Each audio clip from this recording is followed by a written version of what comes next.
People on the streets asking IT questions to him. Really? That's not a bad idea. So why not? That is a good idea. So, Even though we've got competing ITs on one station, which I don't just talk about this one. I don't get paid to talk about the other one. exactly. Exactly. All right, what am I doing?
He's you?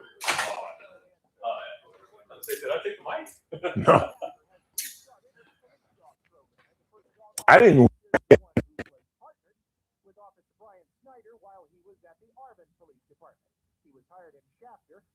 city voted to purchase his K9 partner from Harman, and last night the council voted to restart the program that has been dormant for a couple of years since the last K9 officer was retired. I'm Chris Davis in the KERN newsroom with news every half hour and when it breaks on FM 96.1 and AM 1180 KERN.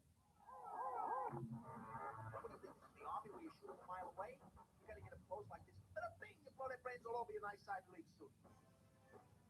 It's the Ralph Bailey Show on News Talk 96.1 and AM 1180 KERN. Now make sure you keep the house when you make the call. You understand me? You hear me? Call from an outside line. I mean it. Call in or text to 661-842-KERN. All right, how you doing? Oh yeah, you're talking about Paul. Is it the music?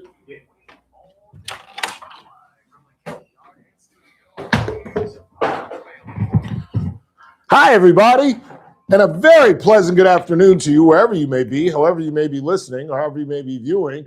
For those subscribing on YouTube, it's the Ralph Bailey Show on News Talk 96.1 and AM 1180 KERN. We're streaming live at kernradio.com and broadcasting live on YouTube. Chris Burdick is producing the broadcast on this 21st day of January.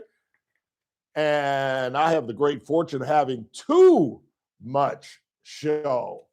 In fact, some of the stuff that I had scheduled for today, including the Supreme Court's decision on Lisa Cook, a governor on the Federal Reserve Board, we will get into tomorrow, but we will discuss Donald Trump ratcheting down his threats of putting troops on Greenland and the fact that he just might be a crazy genius, because he is reporting, the Trump administration is reporting, that after ratcheting it down, there is a, quote, framework for a deal with Greenland and NATO. We'll unpack that in just a second. It is a Wednesday, so the folks of Adaptive Networks, Jennifer and Ryan Van Alstein, will join us at the bottom of the hour. It's a Wednesday, so Howard Marcus will be here via the Rogers Brandon Global Telephone Network. And Timothy Busfield might be not guilty. I didn't say innocent, but he just might be not guilty. There's been a dramatic turn in this situation, this story, and the possible trial. Mr. Busfield, an actor that many of you may remember from Field of Dreams, 30-something, and The West Wing, has been released after being held with no bail He's now been released by a judge on his own recognizance. I'll break down some of the unbelievable turn of events that has cast doubt on his guilt in this case. And finally, the chorus of boos are starting to ring out on former CNN anchor Don Anchor. Let's switch that. CNN anchor Don Lemon. I've got some audio from James Woods, who's an absolutely brilliant cat and has a brilliant statement to make about Don Lemon's incursion on a church in St. Paul, Minneapolis. You know, James Woods is much like Will Smith. I know that's a horrible thing to say about Mr. Woods, but Will Smith, if you didn't know, did you know this, Mr. Burdick? That Will Smith is borderline genius. No, the catcher. Of course, the actor. What's the matter with you?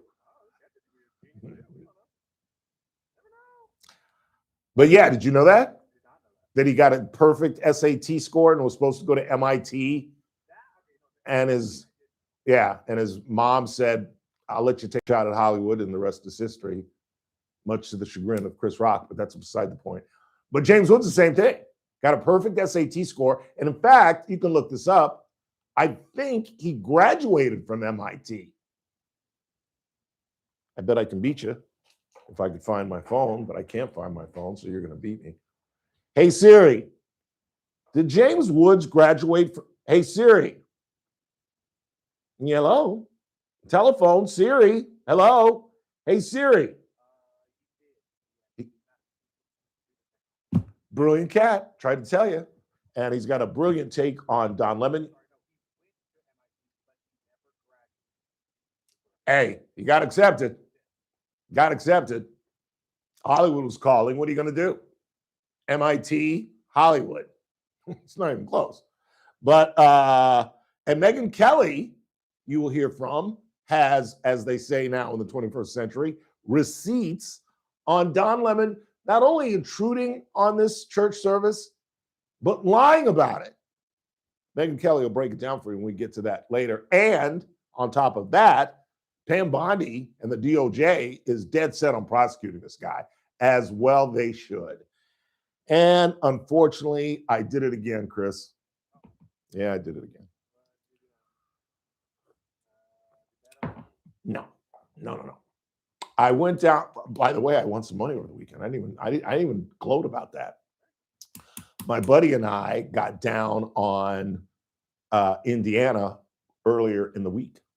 I followed the footsteps, to be honest, of Chris Zucchini, who led the way on that deal, and we got it at a great price. We got like 4.5 points. We were giving 4.5 points. I don't know what it was at game time. I bet it was like 7, which would have made you a loser. But we got down on it early. I won some significant money. But that's beside the point.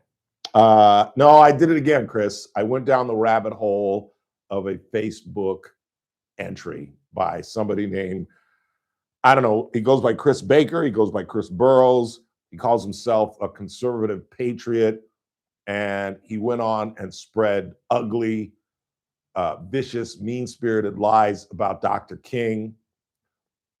He took out of context stories that I've told you. You know, he said, and he cheated on his wife. Because the whole thesis of his entry was, I bet you didn't know this about Martin Luther King. And he goes down and chronicles things that J. Edgar Hoover lied about. Because remember, J. Edgar Hoover, despite the fact that his name is on a building in Washington, D.C., the FBI building, the most corrupt human being perhaps in American history. And don't go by Ralph Bailey, look it up. J. Edgar Hoover was a gay man. And much like Roy Ashburn and other gay men of the 20th and early part of the 21st century, you couldn't get elected dog catcher. You couldn't do anything in this country in the 1930s and the 40s and the 50s if you were a gay man. You were pigeonholed and put in a box. So naturally, Hoover had to lie. And he had a longtime lover by the name of Clyde Tollison. Look this up. I don't make this stuff up downtown. And the mob found out about it. And they had pictures and they knew about it. And that's why J. Edgar Hoover went before Congress and said, The mafia doesn't exist. That's what he said. The head of the FBI, the smartest investigative group in the history of America, said the mafia did not exist. The only people that say that are mafiosos and people who've been blackmailed by the mafia. So this character, Chris Baker Burl, I don't know what his name is, went on and repeated some of the things that J. Edgar Hoover had lied about, that Dr. King was a communist. And he did note that he cheated on his wife. And I'll read you my response. It ruined my morning, to be honest with you, because I spent like half an hour responding to this idiot. And the thing that riled me the most is he posted it on two different things. And the first post that I saw had no comments on it. Then somehow I got thrown to where he posted it again. And you should see the bigots come running for the spotlight. Oh, yeah, we always knew King was a rat. We always knew King was a communist. It is startling. So I'm going to play for you in the 5 o'clock hour what this man alleges. I'll read you my response, and I'll certainly editorialize further because, as you know, I truly believe I know just about as much as anybody on Dr. Martin Luther King Jr. I've matriculated at his college. I did not finish at Morehouse, but I spent many of the 4 years there studying Dr. King, getting ready for a thesis that I would never write. And one of the great opportunities that I had to go to his alma mater was the Woodford Library was erected my third or fourth year in Atlanta. And I had the ability to go back on microfiche, remember that? And read many of his speeches. And also they had an audio room where I had the opportunity to watch and listen to many of his speeches. And so I truly believe, I may be delusional, but I truly believe I could go up against any scholar, any person who thinks they know something about Dr. King. And that's why I felt a responsibility to straighten this idiot out, this idiot racist who said, so there's your Dr. King. He was a fraud. And I'm just like, you have absolutely no idea what you're talking about one of the most courageous, most influential men in American history. And it just galls me that there are people in the 21st century that don't understand what life was like when I was born in 1962, where both my parents could not vote in their home states of South Carolina and Georgia. If Harriet had been a white woman and my father tried to marry her when he did marry Harriet Bailey, he would have been arrested had she been white. It was absolutely illegal. Interracial marriage, segregation, economic advancement. And Dr. King changed the world. And this numbskull idiot has the audacity to go on Facebook and spread a bunch of repeated lies by a corrupt head of the FBI for just mean-spirited, bigoted reasons. I apologize. I spent too much time on it already. And I got a bunch of miscellaneous news and notes we'll get into. Michelle Tafoya. You know Michelle Tafoya, Mr. Sportsman, don't you? She used to be she retired about 3-4 years ago, but big time ESPN reporter. You'd know her by face. She's running for Senate. She became a Fox regular. She's delved into the political world. She's been a Fox regular since she retired. And she's now running for Senate in the state of Minnesota.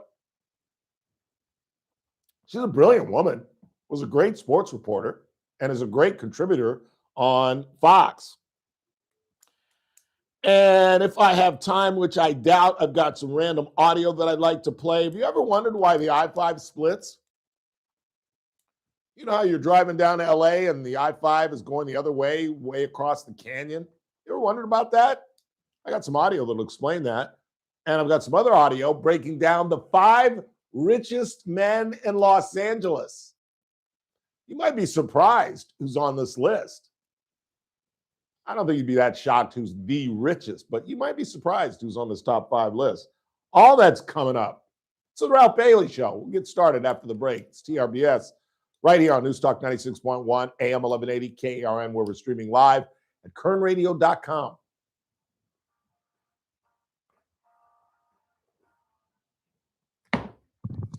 .1 I'm and sorry, AM guys. 1180 Sorry. KERN.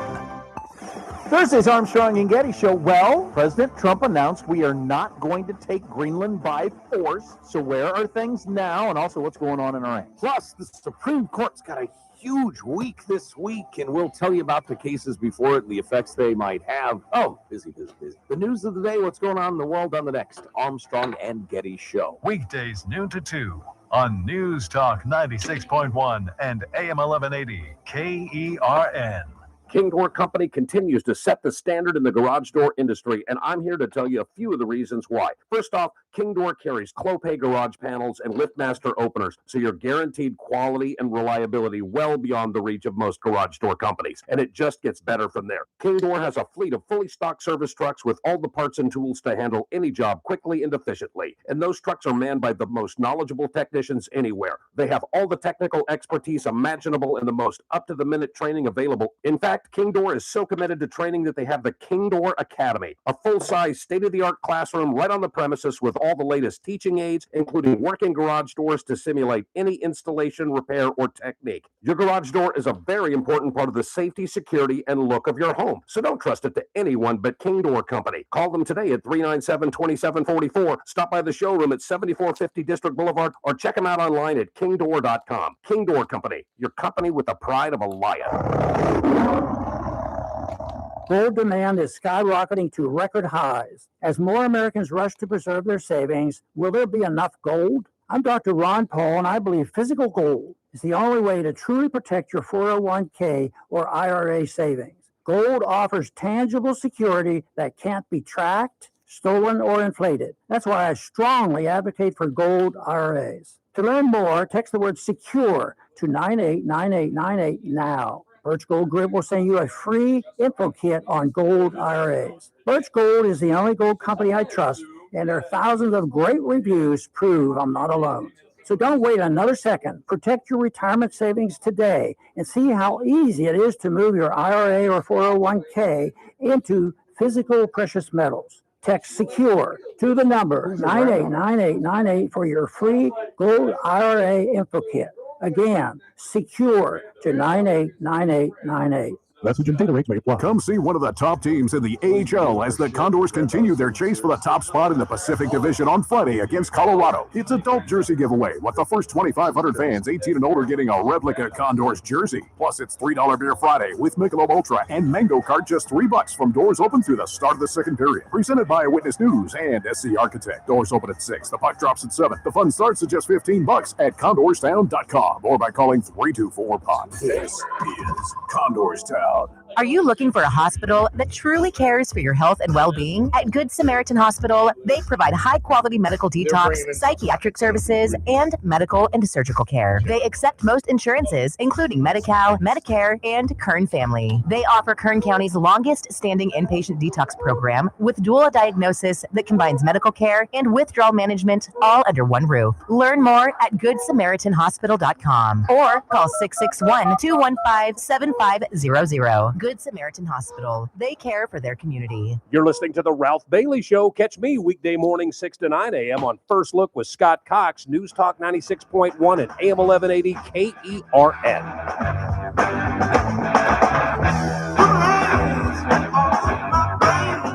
So I'll be honest with you guys. I don't know if Donald Trump is crazy or if he's a crazy genius. And I think it's the latter. I think he operates, and it's hard for us to understand this because we've never seen a president operate in this manner, but he's a business guy. And we've never had a true businessman, other than maybe Herbert Hoover. I can't really think of anybody else, but just a strictly businessman leading the world and the country, the free world. And I think it's like, if I go to Chris Burdick and I say, hey, I got a Snoopy I want to sell you. And a bat that just fell on the ground. Scared the crap out of me. In fact, I think I soiled myself. You. And I come to Chris and I say, I got a Snoopy and I want to sell it to you for $60. And Burdick says, what are you talking about? You were on the radio and said you paid $39 for it. $39 for this. And I say, yeah, you're right. That's crazy. I'll sell it to you for $35. And he said, oh, that's a deal. I'll do it. And I think that's Trump's approach. I'm bringing in troops. We're going to storm Greenland. And then when all people's hairs are on fire, he walks it back, offers a deal, and that certainly sounds more amenable than troops, and a deal is formed. I could be wrong. I don't know. It's hard to judge, but it appears late breaking that there could be the framework, as they are calling it, for a deal. Here is the president live, obviously recorded from Davos, Switzerland. What I'm asking for is a piece of ice, cold and poorly located, that can play a vital role in world peace and world protection. He's absolutely right. He's absolutely right. In fact, there are folks that, and it's mostly coming from the British, who are, I played some audio for you yesterday where you heard a British expert breaking down the benefits of the United States having propriety over Greenland. Meantime, here is more from the president. We probably won't get anything unless I decide to use excessive strength and force where we would be, frankly, unstoppable. But I won't do that. Okay? Now everyone's saying, oh, good. Yeah, we are. Particularly the stock market that took an absolute dive. We'll talk about that tomorrow with Daniel Petrie, but it is mostly, obviously, on the threat of military war in Greenland. Final from the president from Switzerland. We've never asked for anything else, and we could have kept that piece of land, and we didn't. So they have a choice. You can say yes, and we will be very appreciative, or you can say no, and we will remember. That's a daunting, I don't know, what do you call that? Threat? Promise? And let's face it, this is a codependent relationship. NATO, America, NATO, Trump. It's like, haven't you ever worked someplace where your employer hates you and you hate your employer? But let's say you're a sales executive and you're making so much money. You mutually hate each other, but you mutually need each other. Because as a salesperson, you're bringing in tons of money. Your boss may not like you, but you're producing. And you may not like your boss, but you're making decent money. It's a mutual codependent relationship. That's the same thing with NATO. Do you understand the bizarre relationship that we have with NATO? We are NATO. We spend $960 billion that goes to NATO, which essentially was created in 1949 to ward off the Russians, who were, just years before 1949, our allies. And then there was a fight over Germany that split the country in half. There were accusations that we dropped the bomb on Japan simply to prevent Russia from perhaps getting a stronghold there, which is a total lie. And so NATO was created to fend off the Russians from Western Europe. And only recently, some president got NATO to up their percentage of contributions from 2 to 5%. And of course, that was Barack Obama. No, wait a minute. It was Joe Biden. No, hang on a second. It was Donald J. Trump who pumped them up from 2% contribution to NATO to 5%. And yet, even with that, like I said, we spend $960 billion towards NATO. Canada and all of Western Europe combined contribute $600 billion. So we're contributing more than about 8 or 9 countries combined just to support NATO, while the people that it most directly affects, Western Europe, isn't even ponying up what we are. Here is, however, some hard feelings still lie with some of our allies, particularly in the UK. This is Parliament member Matthew O'Toole. We make a mistake when we talk about Donald Trump as if he were some kind of normal US president. This man is a madman. It's scary that it has taken up until now for European leaders and indeed Prime Minister Starmer to stand up to this individual, to say clearly to him, no, this is completely unacceptable. We've seen grotesque actions, including, of course, what's happened in Gaza, but we've seen ever more grotesque, preposterous things. His humiliation of President Zelensky in the Oval Office, his actions in Venezuela. Leaders across the world, including the EU and the UK, need to be clear with Trump that there will be consequences, economic and trade consequences, to be clear, Mr. Speaker, for threatening an independent, sovereign state in this way. He cannot and must not get away with it. This guy's an idiot. Absolute idiot. What he did in Gaza? Oh, what do you mean? Stopping a war? Creating peace? Getting the hostages back? Did your prime minister do that in the UK? In Venezuela, we got rid of Maduro? And now we've got a cooperating Venezuela that we may completely alter? And Zelensky? Their relationship is fine, and we've never been closer to peace in Ukraine. Never. We're not that close, but we've never been this close. We'll talk about this much more later in the broadcast, but first, the folks from Adaptive Networks join us. Jennifer and Ryan Van Alstein, and a guest join us next. News Talk 96.1 and AM 1180 KERN. With us Oh, Lord have mercy. Keith Peters in Washington. President Trump says he's scrapped the tariffs that he threatened to impose on 8 European nations to press for U.S. control over Greenland. The dramatic reversal came shortly after Trump insisted he wanted to get the island, including right, title, and ownership. He says he's agreed with NATO on a future Arctic security deal that could ease geopolitical tensions. A Texas jury one of the first police officers on the scene of the deadly Robb Elementary School attack in Uvalde. Special prosecutor Bill Turner said Wednesday that a conviction would send a message that law enforcement must fulfill their duty to protect when a gunman threatens children. On Wall Street, the Dow up by 588 points, the Nasdaq rose 270, the S&P advanced 78. More details at SRN News. News Talk 96.1 and AM 1180 KERN.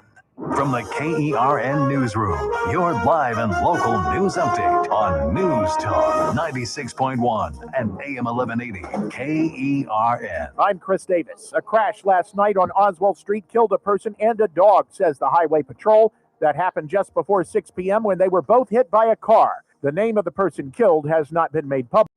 Kern County Sheriff Sergeant Ryan Dunbier is under arrest and suspended. The sheriff's office says he was caught on video going into the evidence room, and a search of his house turned up narcotics and paraphernalia that were in the evidence room. Dunbier has been with the department for nearly 25 years. Shafter has restarted its K-9 officer program, approving last night the purchase of a police dog from Arbin so the dog could stay with his partner, who joined the Shafter Police Department this month.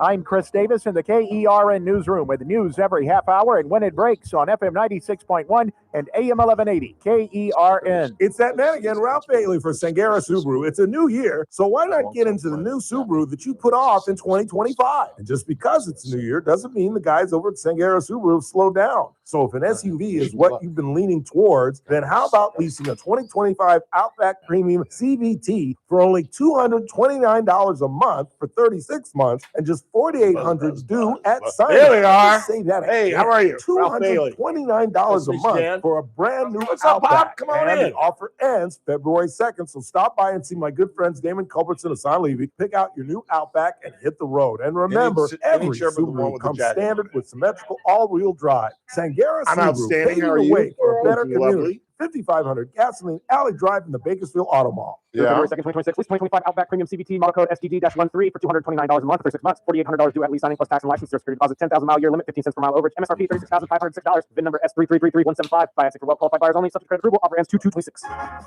The JR Show, weekdays at 2 p.m. Last question. What is your favorite thing to do as an 8-year-old? As an 8? Hurry up. You only got 30 seconds. Play volleyball. Not hang out with Dad. Not come on Dad's radio Don show. Hopper. Not... Dan. Okay. No, I got Dan. a million times and you're Principal like, of Liberty. no, That was a joke. All the fun stuff I do with Dad. No, just play volleyball. Weekdays at 2 p.m. News Talk 96.1 and AM 1180 KERN. I'm JR Flores. Catch my show, The JR Show, weekdays at 2 p.m. Now, back to the Ralph Bailey Show on News Talk 96.1 and AM 1180 KERN.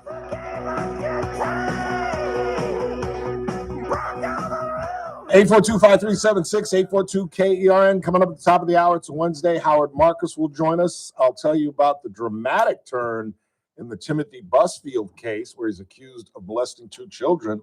There's been a dramatic turn, and he was being held without bail. He's now been released on his own recognizance. Yeah, pretty dramatic turn of events. I'll explain what has occurred. Then we'll get into the Don Lemon fiasco, him storming into a Christian church in St. Paul, Minnesota, and how the DOJ may be coming after him. And Megyn Kelly's got some words to say where he lied about, I didn't know we were going to a church. And Megyn Kelly's got what they call in the 21st century, the receipts, where he absolutely knew where he was going, claiming I was just a journalist, just covering it. No, we'll get into that. And I've got some other miscellaneous audio that we'll get to if we have time. But as you can see, the folks that provide IT for not only this man here, and we'll explain that in just a second, but for American General Media, our radio station, Jennifer and Ryan Van Alstein, and their guest, Dan Hopper from Heritage Christian Preschool. School. Yeah. Oh, that was preschool. Preschool through 8th grade. Okay, very nice, very nice. Step right up there and talk. Yeah.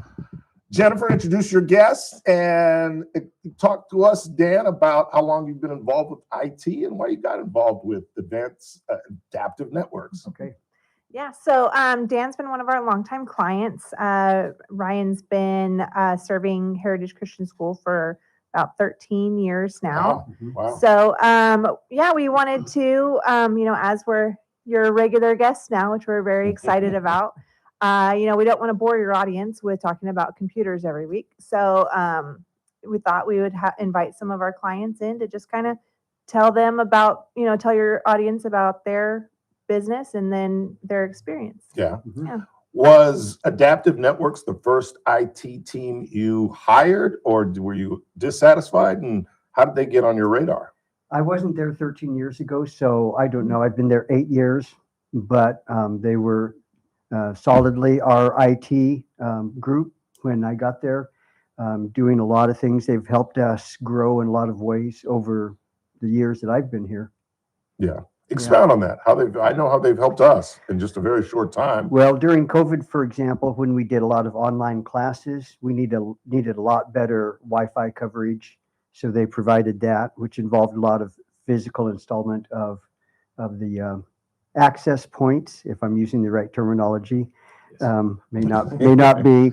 That's why they do the job, because I say, how can we get better internet access to all these different places in the campus? And then they help us do that.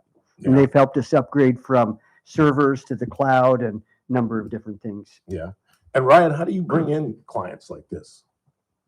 Well, mostly our in our early days was just a lot of word of mouth, and it still is. It's still very predominant. Now we're able to do a lot more marketing and outbound, and but still good old fashioned word of mouth. It's Bakersfield, so it's all about the relationships and just doing good work for people. Yeah. Mm-hmm. And Dan, tell us more about what Adaptive Networks does for the school. They do all kinds of things for us. They help us with all of our hardware getting access to the internet. Or they've set up teams for us most recently, where it really has improved our campus communication with each other. So we have teams, email, phone, on our cell phones. Teachers can actually call parents now on their computers. Wow. They can call them through Teams on their cell phones, and then just the school number comes through. There've just been a lot of practical applications. The calendar syncs with our Outlook calendar. And so that's helped us just get better organized and communicate better. Yeah. Explain the calendar. I don't know how it works. They know that, but okay. Ryan, explain the calendar. I know I can put things on the team's calendar and it shows up on Outlook calendar. And that's a good thing. That is a good thing. And vice versa. It's really nice. The actual phones on the desk actually have the user's calendar from their Outlook on them. So anytime you just look at your desk, I don't have to move between things. I can just look over there and see there's a Teams meeting that comes up. So they've been really popular with our clients, and they're just easy to use. The adoption rate is so much higher. User satisfaction is so much higher. We've been where we go through training new users on how to use them, and like, I got it. It's like, this is so easy to use. It's kind of no explanation needed type of solution. So I mean, that's one of the things we look for is simple solutions that are just frictionless to the users. They go, this is just a natural feel, and I can work with this without having to put a lot of effort or training into it. Yeah. I'm assuming, Dan, that you would recommend them to other companies. What would you tell me if I came to you and say, hey, dude, I need some IT help? Well, I think they're big enough to know what they're doing and to be accessible, but small enough that we know them. Yeah. And the people that come on our campus and provide services, they're friendly, they know us. So it's about the service, but it's also about the relationship. Yeah, absolutely. We're very pleased with that. Talking with Dan Hooper and Jennifer and Ryan Van Alstein. How do you nurture these relationships, Jennifer? Well, like Ryan said, it's Bakersfield, and so I think, especially given my background in PR, relationships are extremely valuable. You want transparency with your clients. You want to build that relationship. You just want genuineness, right? And me stepping into Adaptive Networks, a little over a year ago, and Ryan's had it since 2009, or he started in 2009. So I've gotten to know a lot of his longtime clients. We went in there, we were dropping off Christmas presents to clients, and we were talking to Dan, and there was some students in the lobby waiting, and I just got to talk to the students a little bit. So a shout out to Heritage. They were so articulate and so such good manners and just really good kids. I've seen a lot of good fruit come out of Heritage. Yeah. I've actually had several friends that went to Heritage because you guys have been around for how long? We started Readyland Preschool in 1967. Wow. And then the elementary school started in 71, the junior high in 81. And so we go preschool through 8th grade. Yeah. Wow, that's amazing. And Ryan, I know one of the things that we love about Adaptive Networks is the access. We had issues with our former IT company where we've got an issue, and we're like, we'll be there tomorrow. And we're like, no, you don't understand. We're a radio station. We need you today. We need you now. And that's what you guys provide, not just because of the proximity that you work across the it does help that we share a parking lot. But beyond that, just your ability, and I hear that from other clients. That's one of the things we've always prided ourselves on. And at the end of the day, it comes down to good old fashioned service delivery. You've got to meet your clients where they're at, and they've got to feel like they matter and they're more than just a number. So, when they call, the problem that the client has is important to them. So, we can put we don't think it's, that urgent of a matter, but that's not how the client sees the problem. So we really prided ourselves and strive really hard to treat every client problem like it is their most important, problem of the day, and make sure that we remained responsive, even with all the growth that we've been having, we've still been able to maintain that as one of our core deliverables. Yeah. Dan, you feel that? Oh yeah, There's some definitely. incredible access. So we have two different on-campus camera systems, and one of them uses the internet and is hardwired, and Adaptive Networks helps us with that. And so if I go on there and one of the cameras isn't working or there's a problem, I can just go to their icon, click on it, client portal, report what's going on, and it's a whole template laid out so you can quickly give them information that they need to know so they know what's going on, and then they get back to us very quickly and address every need that we have. Yeah.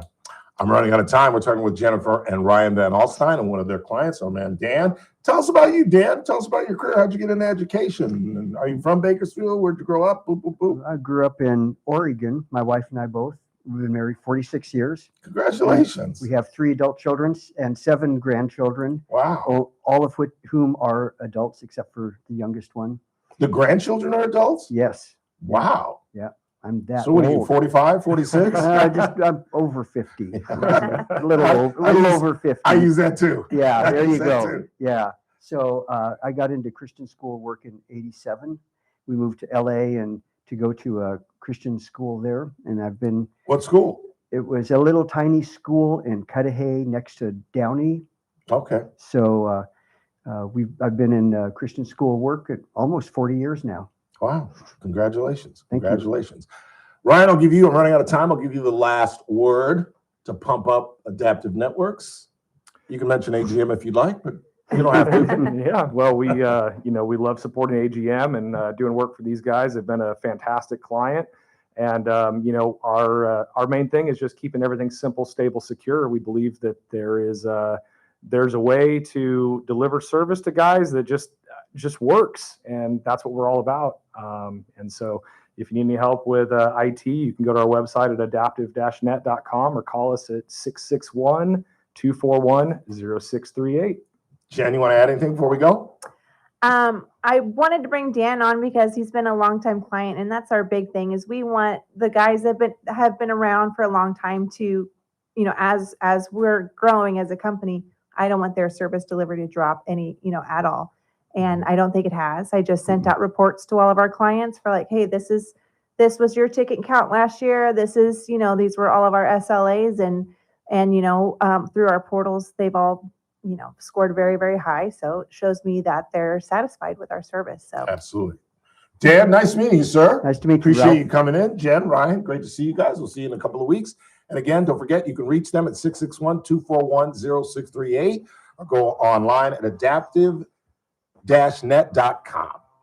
Jennifer and Ryan Van Alstein, Adaptive Networks. Quick time out. Howard Marcus joins us at the top of the hour. We'll come back, check the board, see what you all are talking about. I cannot wait to get into the Don Lemon story in the 5. Hang around. It's the Ralph Bailey Show on News Talk 96.1 and AM 1180 KRN. We're streaming live at kernradio.com.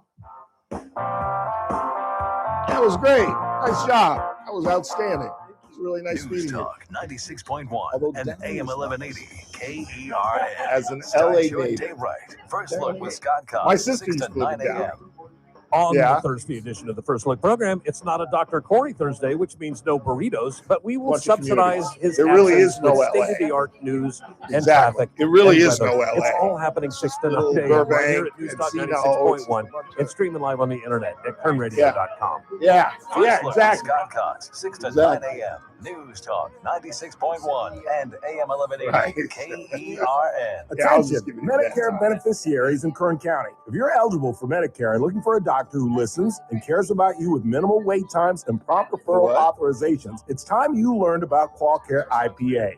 For years, I've been telling you QualCare IPA contracts with most Medicare Advantage health plans and You knew provides that? you with access to a large Oh, you network texted of it. outstanding doctors and quality hospitals right here in Kern County. Medicare Advantage health plans go beyond original Medicare Very benefits good, coverage, very good. and All right, we'll understanding see these coverage differences buddy. may be We'll see you confusing. guys. Call us today, 661-554-4544, and let us help you understand your options for 2026. Call today, 661-554-4544. That's 661-554-4544. Get the information you need and the coverage you deserve for accommodations of persons with special needs and meetings Call 661-554-4544. Oh, I forgot to tell her that. God dang it. TTY 71.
Medicare.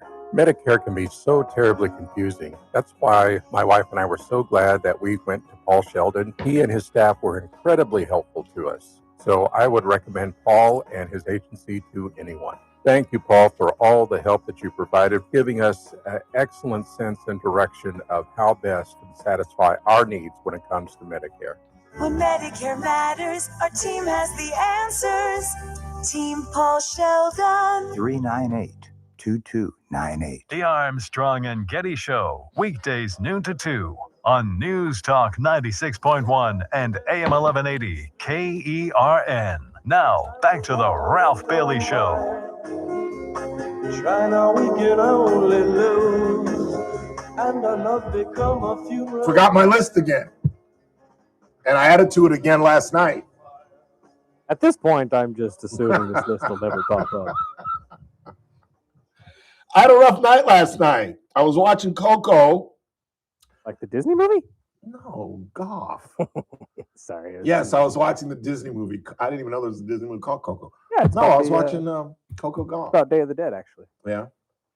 And her ugly red hair extensions that are just... Did she win? Lose? Oh, she destroyed her. Okay, good. 6-2, 6-2. That's why I fell asleep. I fell asleep after the first, beginning of the second set. I fell asleep. Well, then the other American won yesterday or this morning. Pagula? No, I think it's a male. Fiato or something. Tiafo? Tiafo. There you go. The brother. Yeah, he won. Good.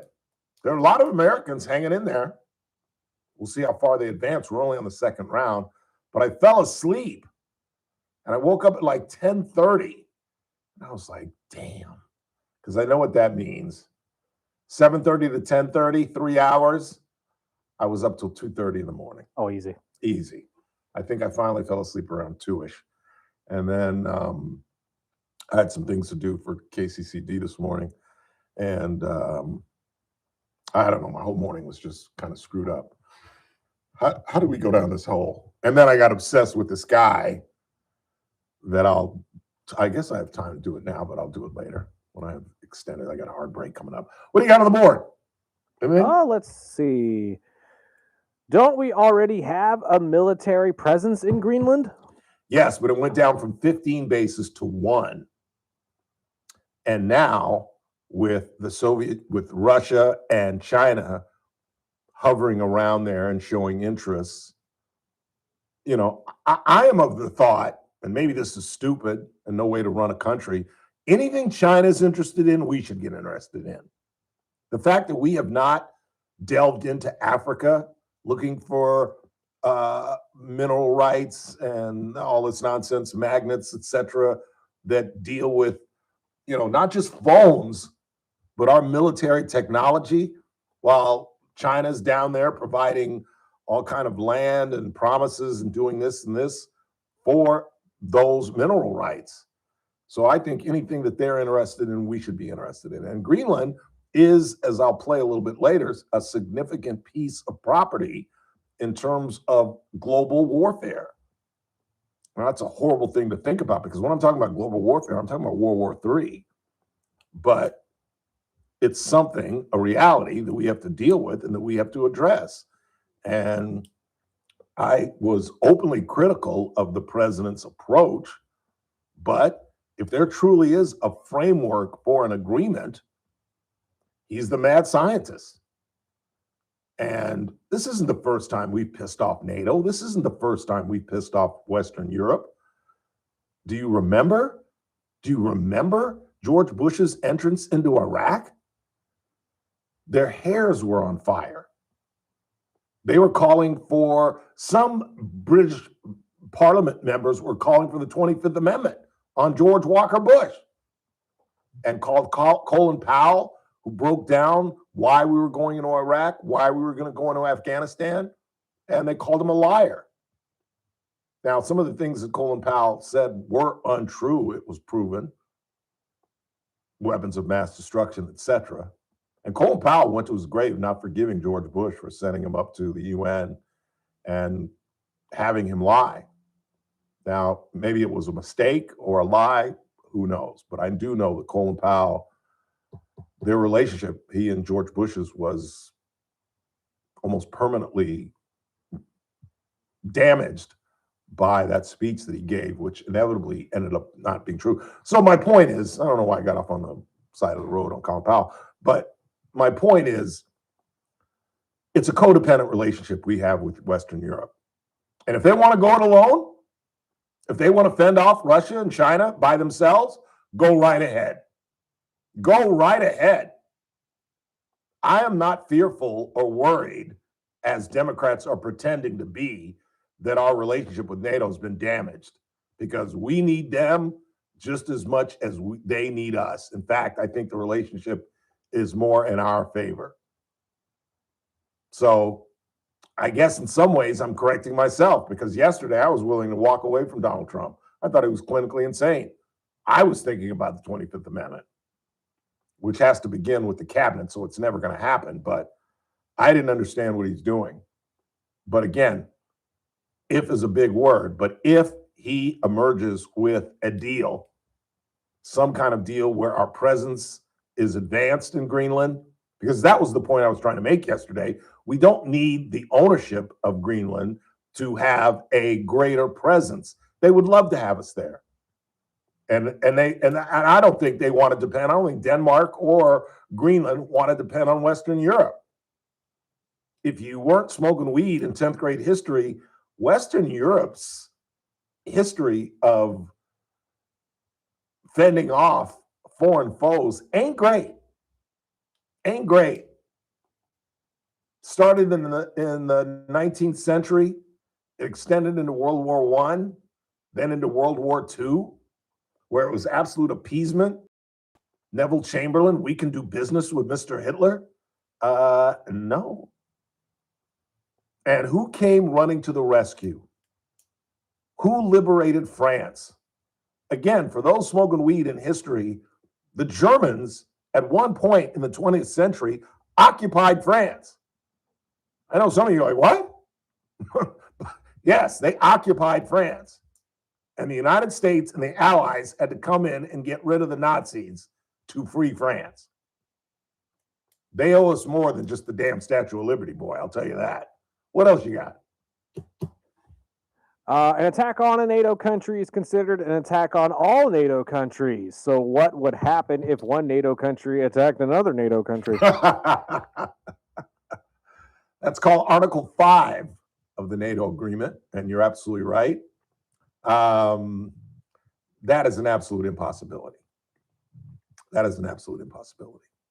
And the president's walking back his threat or art of the deal, whatever it was that he was saying when he said we're going to use military, boop, boop, boop. I think Susan Wiles, his chief of staff, and some of the smarter members of his cabinet, probably Marco Rubio, certainly not. Well, let me shut up. I think they went to him and said, look, the stock market took a plunge. Europe is panicked. We need to walk this back. And that's exactly what he did today in Switzerland. And we're better for it. And like I said, if a deal emerges out of this, This guy is the mad scientist, and I mean that as a compliment. One more, and let's get Mr. Marcus in here. Ralph, can you explain why the U.S. needs to own Greenland outright in order to protect our national interests? Our treaty with Denmark allows us to build nearly 20 million bases in Greenland. Why isn't this sufficient? And if there's really an emergency there, as an admin maintains, why aren't they currently building bases? Well, let me let someone much, much smarter than I explain that for you. I've got some audio that I'd like to play for you that I think will expound on that. Did I send that to you, Chris, the woman? I don't think I did. I think I've got it right here. I've got Howard Slotnick. I can let him explain it, but I want a British woman to explain it further. Yeah, I don't think you sent me this one. And I can't find it. God dang it. Hang on. I know I have it. There's Megyn Kelly. There's her. There's,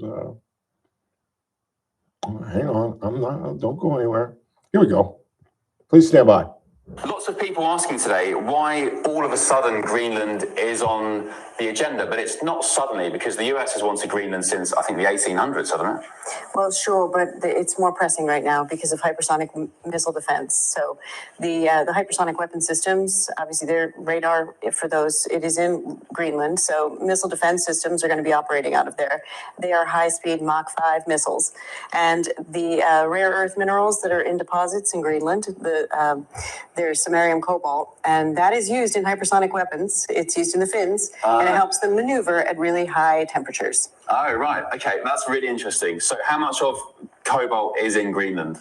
So this, the deposits are significant in general, and then you would also find these there. These are magnets, essentially. Is it true that Greenland is home to sort of 70% of the world's rare earth? Yes. And much of it untapped? Untapped, yes, untapped. So who currently can access that? Can the United States? You need icebreakers, right? Well, icebreakers and some sort of modern technology to mine it, and of course the conditions are really difficult, so I'm not sure about the ability to mine it now. Yeah. But it's certainly something that they would like to be working on. But there are more reasons for the agreement being significant. It's part of the sort of Dom Roe doctrine. This is AM 1180 KERN Green Acres. This is 96.1 FM Bakersfield. Online at KERNradio.com. News this hour from Town Hall. I'm Keith Peters in Washington. The U.S. Supreme Court seems inclined to keep Lisa Cook on the Federal Reserve Board, despite Donald Trump's attempt to fire her based on alleged mortgage fraud. I've got to walk. Really political. I've got to walk. I'm an old man. Appointee says no remedy available, very low bar for cause that the president alone determines. And that would weaken, if not shatter, the independence of the Federal Reserve that we just discussed. No president has fired a sitting governor in the 112-year history of the to be independent of day-to-day politics. Justice Kavanaugh also raised questions on the future effects of the case. Just thinking big picture, what goes around comes around. I'm Lisa Dwyer. President Trump says he's scrapped the tariffs that he threatened to impose on 8 European nations to press for U.S. control over Greenland. The dramatic reversal came shortly after Trump insisted he wanted to get the island, including right, title, and ownership. He says he has agreed with NATO on a future Arctic security deal that could ease geopolitical tensions.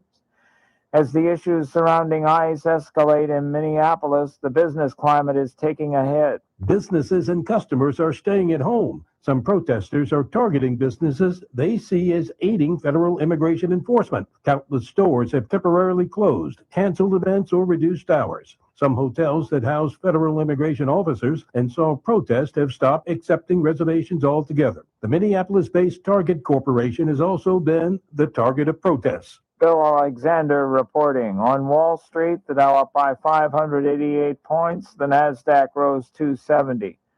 More on these stories at townhall.com.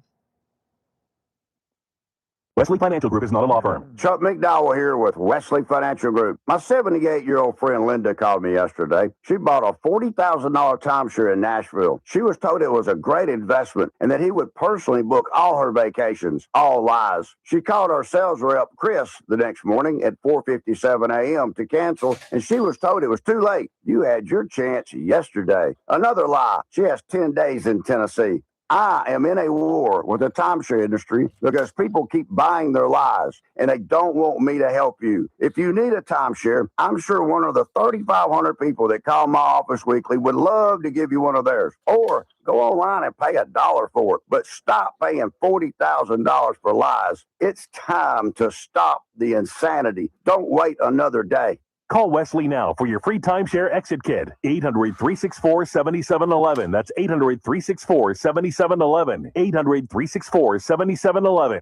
From the KERN Newsroom, your live and local news update on News Talk 96.1 and AM 1180 KERN. The accusation is taking drugs from the property room. I'm Chris Davis, and the accusation is against Kern County Sheriff's Department Sergeant Ryan Dunbeer, a man who has been on the force since 2001.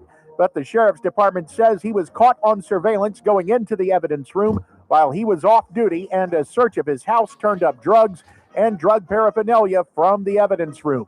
Dunbeer is suspended. Charges against him include burglary, possession of drugs, and tampering with evidence. The livelihoods of more than 20,000 Californians are on the line because the federal government says they are not actually qualified to have their commercial driver's licenses and drive trucks for a living. Last night, members of the Sikh community in Bakersfield had a chance to tell their stories about that to U.S. Senator Adam Schiff, who held a roundtable discussion put on by the Bakersfield Trucking Association. So far, the state has refused to take those licenses away, defying the orders of the Trump administration, which has already cost $150 million in federal money. A fentanyl overdose is what an autopsy determined killed Jayla Serrato Cortez, who was 6 months old when that happened in 2023. And now the man who fed her and put her to bed that night, Sergio Serrato, has been charged with involuntary manslaughter and has a court date set for March. The city of Shafter has restarted its police dog program, and the first dog on the force is the one who was partnered with Officer Brian Snyder while he was at the Arvin Police Department. He was hired in Shafter, and the city voted to purchase his K-9 partner from Arvin, and last night the council voted to restart the program that has been dormant for a couple of years since the last K-9 officer was retired. I'm Chris Davis in the KERN Newsroom with news every half hour and when it breaks on FM 96.1 and AM 1180 KERN. What do you think, this is the Army where you shoot them a mile away? You gotta get a post like this, bada bing, you blow their brains all over your nice Ivy League suit. It's the Ralph Bailey Show on News Talk 96.1 and AM 1180 KERN. Now make sure you leave the house when you make the call. You understand me? You hear me? Call from an outside line. I mean it. Call in or text to 661-842-KERN. That's 661-842-5376. Listen live at KERNradio.com. Now, the host you've been waiting all day for. Live from the KERN studio, here's Ralph Bailey. Hour 2 of the broadcast on this Wednesday, 21st day of January. It's the Ralph Bailey Show. News Talk 96.1, AM 1180, KERN, where we stream live at KERNradio.com. Coming up bottom of the hour, there's been a dramatic turn in the Timothy Busfield sexual abuse case where he's accused of molesting a pair of young boys. Such a dramatic turn of events that Busfield, who'd been held without bail, has now been released on his own recognizance leading up to the trial. I'll explain how this thing flipped dramatically. Then coming up at 5, we'll get into Don Lemon, the despicable, just god-awful human being that he is. I've got Megyn Kelly, who's got the receipts on Lemon lying about intruding on a Christian church, insisting he was just a journalist covering the protesters. He had no idea that they were going to a church. Megyn Kelly proves that that's a lie. Then you'll hear from actor James Woods, who breaks it down on what injustice of history and anybody in the civil rights movement, because he makes some ridiculous comparison to, well, it's much like sitting at a lunch counter that you're not supposed to, or drinking from a water fountain that you're not supposed to. Chris and people his age don't, maybe Chris knows this, but there was a time in America where my parents, growing up in South Carolina, had to use the colored only bathroom, the colored only water faucet. White folks did not want to drink out of the same faucet as, quote, colored people. And everything was segregated, not just living conditions, but water faucets, schools, bathrooms.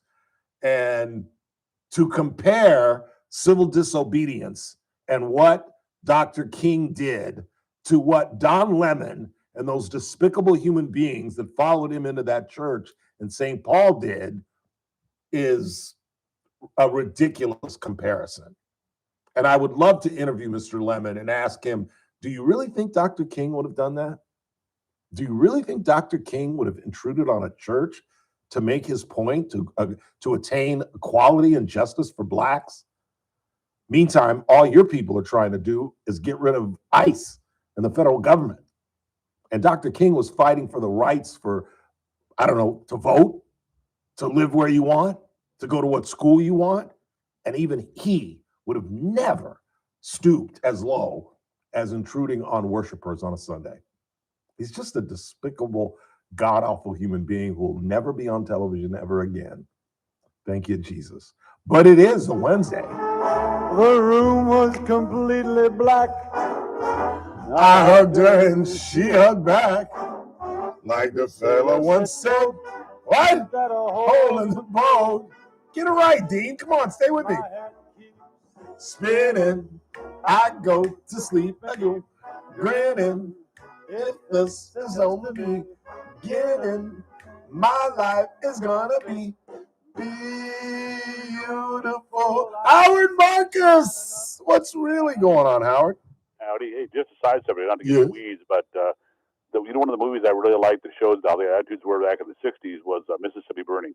Yes. Wonderful Great film. movie. Gene Hackman and William Dafoe.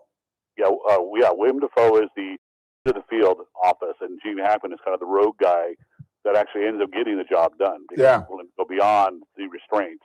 Great imposed by picture. the department. It's a wonderful movie. It really is. And it's I just watched a scene from it this morning. and historically accurate.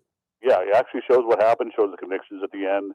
Horrendous what they did to people. You know, with burying them, running over the tractor. You know, and then joking. Well, anyways, it's a side subject, but you know, people don't get it. I remember growing up, and you know, being in a Jewish household, there was just as much anti-Semitism in a different way. We weren't segregated from things like country clubs, a lot of hotels. Yeah. There was a movie with Gregory Peck. Gentleman's Agreement. Gentleman's Agreement. Great picture. Great picture. In the early 50s. Yeah. And I remember being called, you know, up until the Vatican, people don't realize until the Vatican Conference of 1964, blood libel was still being preached by the Catholic Church.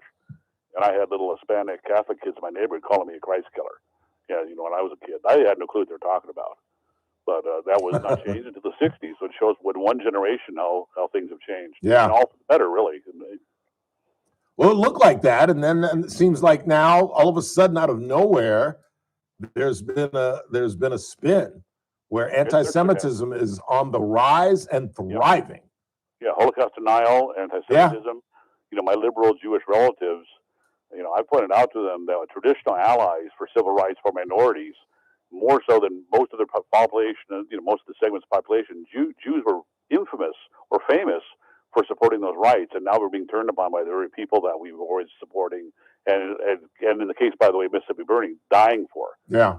Yeah, because one of the white kids that went down there was Jewish. Yeah. That was murdered, and you know, it's a sad state of affairs when I'm on Facebook, you know, a reasonable amount of time, and the absolutely insane statements and allegations being posted openly by people that never say it to your face. Yeah. And it's incredibly widespread, and I don't know the reason for it. It's really a shame. Yeah. And it's reversing 60 years of progress. I had a guy about 5 years ago try to get me fired because I said something stupid like I said something stupid like, well, you can tell Bernie Sanders is Jewish, something like that. Yeah. And he started calling the station and wanted to get me fired and said that I was anti-Semitic.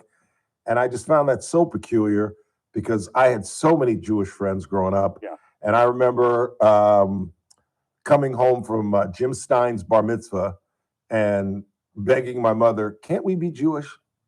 Because I ain't never seen anything like that in my life. Where it was at you don't want to be. It's horrible. But just the bar mitzvah. I'm talking about pretty cool because you can cash in. It was at a huge cathedral on Wilshire Boulevard where he had to do his thing, and then we went back to his home. I know the synagogue he went to. It's the synagogue on Wilshire. Yes. Yeah. It's huge. I gargantuan. went there. I walk into this thing and I'm like, holy crap! Then we go back to his house and there's a gargantuan party and he's showered with gifts. Yep. And I went home. I was 13 years old. I was like, Mama, can't we be Jewish? Yeah, wait till Christmas rolls around. Kind of funny. You know, for Hanukkah, you get a pair of socks and a pair of underwear, and everybody else has got piled deep with toys. Trust me, it's the trade-off isn't there. Yeah, but it's 8 days of gifts. Yeah, but they're not gifts you would, you get Hanukkah gelt, they called it, which was little chocolate coins, and that's your special thing. And then basically, I got like socks, underwear, a pair of new jeans, and maybe a cheap, an inexpensive toy. Well, we all got that. Yeah, but that was your presents. Give me a pair of socks nowadays, I'm going to be pretty upset. But yeah, it wasn't the same. And then all the kids around me in the neighborhood, the non-Jewish kids, just had piles of toys. I mean, absolutely piles of toys. Yeah. And my best friend growing up was half Jewish. Peg, his mom, Mrs. Skelly, was half Jewish, and they were an interesting couple, Mr. and Mrs. Skelly, because they were a little bit older. They had Deb, his older sister. There was like a 15-year difference between Ed and his older sister.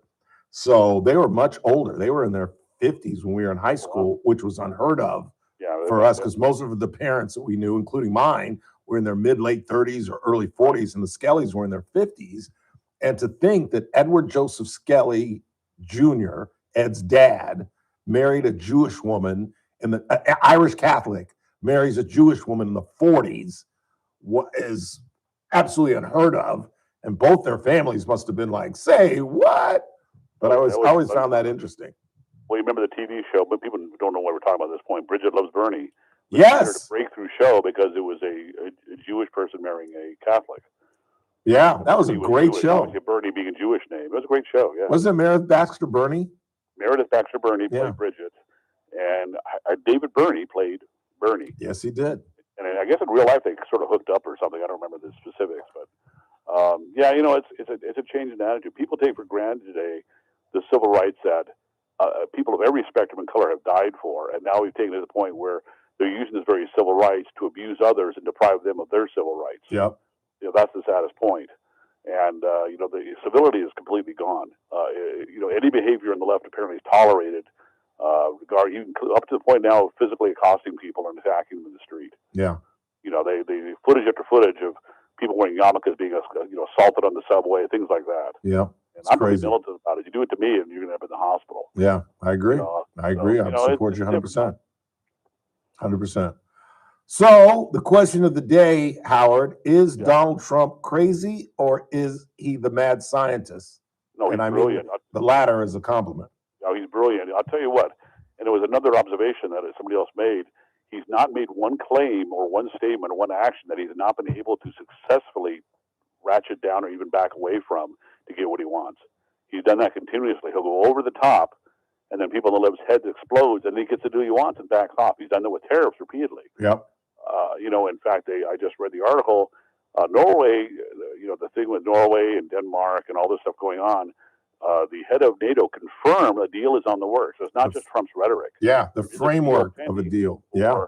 I suspect we won't get sovereignty. What we're going to do is get complete military control of the island. Yeah. And what they said, the framework, and they're not denying this, China and Russia will never have economic or military access to the island. Both. No matter what they do, they're not going to be able to do anything there. And that's the main goal for this. The rare earths and all that stuff, I'm sure we'll get commercial deals because if we deny the Russians and the Chinese, who else wants it but us? Exactly. So we'll get the deal. We'll have to pay for what it's worth, which is fine. That's what you're supposed to do anyway. Yeah. And you still got to get icebreakers to get in there because apparently, as Donald Trump described it, it's just one big piece of ice. 90% uninhabitable. I just read about it. here's the saddest part, which I didn't notice until I read about more detail. 90% of the population are Inuit, which we would sort of consider Eskimos, horribly mistreated by the Danish government for decades. Forced sterilization. If you notice, the people that are appearing on the news supposedly representing the Greenland population, their own little parliament, I didn't see any native indigenous Eskimos there. I saw a bunch of white Europeans speaking, including their leader. And I went, well, another marginalized population being taken advantage of by Europeans, and nobody's pointing that out. Wow, I didn't know that. I was totally unaware of I read the article, and there's apparently real bitter over it because they were being, suppressed and basically being told what to do by way of Denmark. Yeah, 57,000 people don't have, that's not a lot of population to have any clout. Yeah, I think if this deal is made, this could flip the midterms. I really do. That and the economy is slowly rebounding. It is. All the indicators are showing recession. There's no recession. No. The inflation is below expectations. The GDP is above expectations. All I know is I'm paying gas literally dollars less than before. Eggs are back to normal. Grocery costs are down. There's some things that he's trying to adjust, which is very hard to do, which is like the housing market. And he's trying to do that at this point in time. But give it till spring, when really the economy kind of picks up then anyways. Winter's traditionally a downtime. And if it picks up, it's going to save the midterms. Yep, absolutely. And it's going to kind of be a George Bush Sr. routine. If he's got to turn the economy around, because that's what people vote on. And unfortunately, we're short-sighted, and we vote our pocketbooks over long-term national interest. You're right. All the wonderful things he's doing won't matter if he can't get the economy turned around. Yep. Because people will vote their pocketbooks. You're absolutely right. Yeah. Did you see that they are now, even the British and some Western Europeans are alluding to what he's doing as the Donroe Doctrine?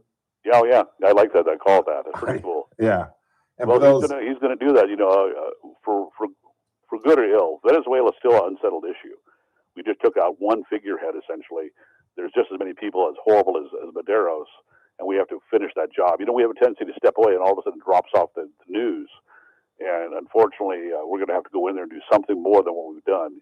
Either intimidate the government into basically ceding power. We have to cut some kind of deal where we basically don't throw them in jail. That's the only thing I can think of. And actually have them step away, and we'll have the Nobel Prize winner basically anointed as president. I think that's the goal. And there've already been some achievements. They've released political prisoners. Yep. They've had a change of attitude. Yeah, I think they realize, exactly. I could be next. Yeah, and they could come in the stealth of the night, and I'm out of here. So maybe we ought to work with this crazy man. Yeah, they're going to try and cut a deal, and then unfortunately, Gaza is not settled. The Israelis are going to have to go back in. They're having open ceasefire violations continuously, and Israel has been responding by basically continuing the bombing and killing terrorists because the ceasefire essentially is gone. They're just not openly stating it. Unfortunately, I really didn't want them to pause until they completely root them out. Yeah. The ceasefire did nothing but allowing Hamas to rearm and reorganize, which is what they're actively doing. The recruitment numbers are up within. So much as I thought a ceasefire was good to just shut people up and let Gaza kind of drop off the front page, it's going to come back up again. I was always skeptical about phase 2 because I didn't think Hamas would ever drop their guns and cede control. And even if they did, another group would fill the void, and it would just be, like whack-a-mole, just trying to, just keep. No, they're going to have to go back in, and then it's going to be another uproar. It's another more, the quote-unquote genocide, allegations, which obviously aren't true. He's got, the sad part is there's so many things going at once between Ukraine and China, and Israel and Venezuela. It's almost like trying to keep plates spinning on the stick, like we used to see on Sullivan.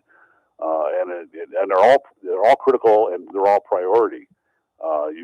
They just had a defense analysis I just read that if China invades Taiwan, we lose. And it was the Pentagon actually redacted the report. It was actually based on openly available information, and what it was, after 30 days, we were out of munitions and cannot continue, and China can outlast us. And so what they're having to do now is they're having to completely redo our forward posture in the Pacific, and they're under a time frame. They have to do this before, they said, approximately 2028, when they expect the Chinese to finally do something. Well, let me deal with both those things. Let me deal with both those things. First, Gaza. Yep. Obviously, Hamas is not going to go away. Right. like I said, I was always skeptical of phase 2. But Trump can still walk away a winner because nobody can take away the fact that he returned those hostages. Right. He returned those bodies, and he returned the one soul living hostage. So that's a gargantuan victory. Go talk to those families about how much a victory that is. Even the families who just simply got the remains of their loved ones, and how important that. It's just going to be another distraction. Yeah, I agree. And then, in China, people don't realize we are in a new Cold War, which is on the borderline of becoming a hot war, with a state that is openly hostile to us, is openly, conducting covert surveillance, and they're doing espionage openly. They're trying to subvert us to stupid things like TikTok, a whole host of things that they're doing, fentanyl, and Trump keeps, we got to cut a deal with them. No, they have. You can understand they got multi-generational plans on what they're doing. They're not a short-sighted people like us. No, they look literally 1,000 years ahead. Yeah, exactly. So I think they stole it from the Nazis and their 5,000-year plan and all that. Yeah, nonsense. exactly. And the Ukraine and Russia, you notice it's been quiet. The one thing I don't get is Trump keeps blaming not Putin of all people, but Zelensky. Just made that statement the other day. He's an obstacle piece. I said, are you nuts? Yeah. Putin has never made any indications whatsoever at any point in time that he's willing to concede any points whatsoever, and has stepped up what he's been doing as far as the action. The only thing that's slowing him down a little bit is that the rate of casualty apparently is actually exceeding the rate of replacements. But they've got a huge population base. They can do that for a while, apparently. Yeah. Nor does he want peace, in my opinion. No, he doesn't, because then if he doesn't get everything he wants, which is basically the complete subjugation of Ukraine, he loses. Yeah. The population will turn on him. Absolutely. Because he can't justify what he's done then. You're right. Always good to talk to you, Howard. Have a wonderful weekend. Say hello to Mary. We'll talk to you next Wednesday. Talk to you later. All right, man. Howard Marcus. Quick time out. Little time before we get to the bottom of the hour. It's TRBS right here on 96.1 and streaming live at kernradio.com. News Talk 96. Adaptive. ERN. We've all been there. Sleepless nights, mind racing, wondering if your business's security service is really protecting what matters. At Bay Alarm, we can put your security insecurities to bed. Video security, burglar alarms, fire alarms, access control, 24/7 monitoring, and more. Our advanced technology and personalized support ensure you can rest easy, knowing we're here for you, your people, and your business. Visit bayalarm.com to talk to a local security expert. Bay Alarm, we got you. Hope you were with us about an hour ago when Jennifer and Ryan Van Alstein were here from Adaptive Networks. They're owner-operators of the IT team that helps us. We are a client of Adaptive Networks. And Jennifer and Ryan brought in one of their clients, Dan Hooper from Heritage Christian School, and he broke down why they became a client, why Adaptive Networks are so reliable, and some of the other reasons that he would suggest that you become a client. If you have IT needs or you need to improve your IT work, call the folks at Adaptive Networks at 241-0638, 661-241-0638, or reach them online at adaptive-net.com. As I've been telling you for weeks now, we signed up as a client because we need immediate access as a radio station. And one of the things that they provided, they stress, is simple, accurate, and accessible. Again, call the folks at Adaptive Networks at 241-0638 or reach them online at adaptive-net.com. Are you looking for a one-of-a-kind way to honor your team or commemorate a special event? Look no further than Martinez Challenge Coins and more, the premier challenge coins and specialty metals company in Bakersfield. With years of experience and a commitment to quality, Martinez creates custom challenge coins that are truly exceptional. Whether you need coins for your military unit, law enforcement agency, or corporate team, they have you covered. We hire will him? work closely with you to design a coin that reflects your unique vision. From intricate artwork to personalized details, Martinez ensures that every coin is a true work of art. Hi, I'm Ray Martinez, owner and founder of the company. So don't settle for ordinary when you can have extraordinary. Contact Martinez Challenge Coins and more today and let them bring your vision to life. Visit their website at martinez-martinezllc.com or call 661-304-9589. Martinez Challenge Coins and more, where excellence meets craftsmanship. The Clay Travis and Buck Sexton Show, live 9 to noon. Now, back to the Ralph Bailey Show on News Talk 96.1 and AM 1180 KERN.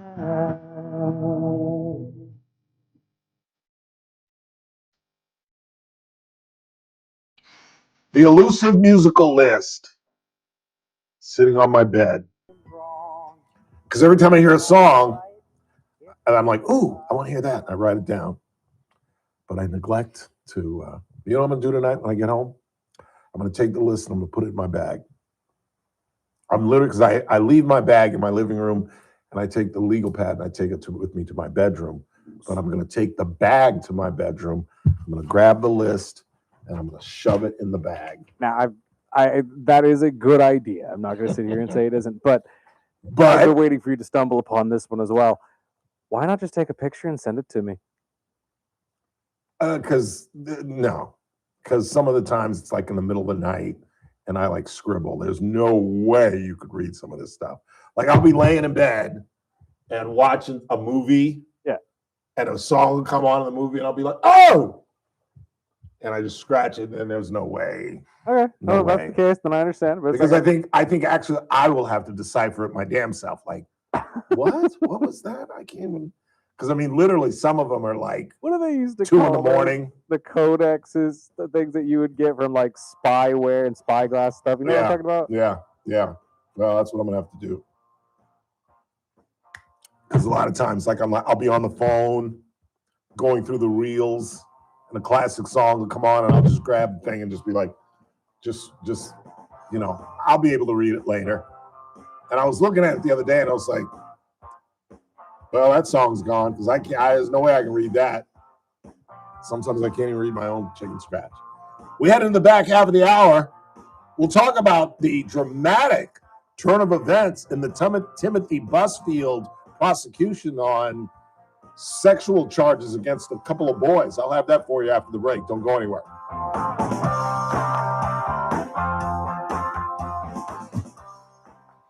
News Talk 96.1 and AM 1180 KERN.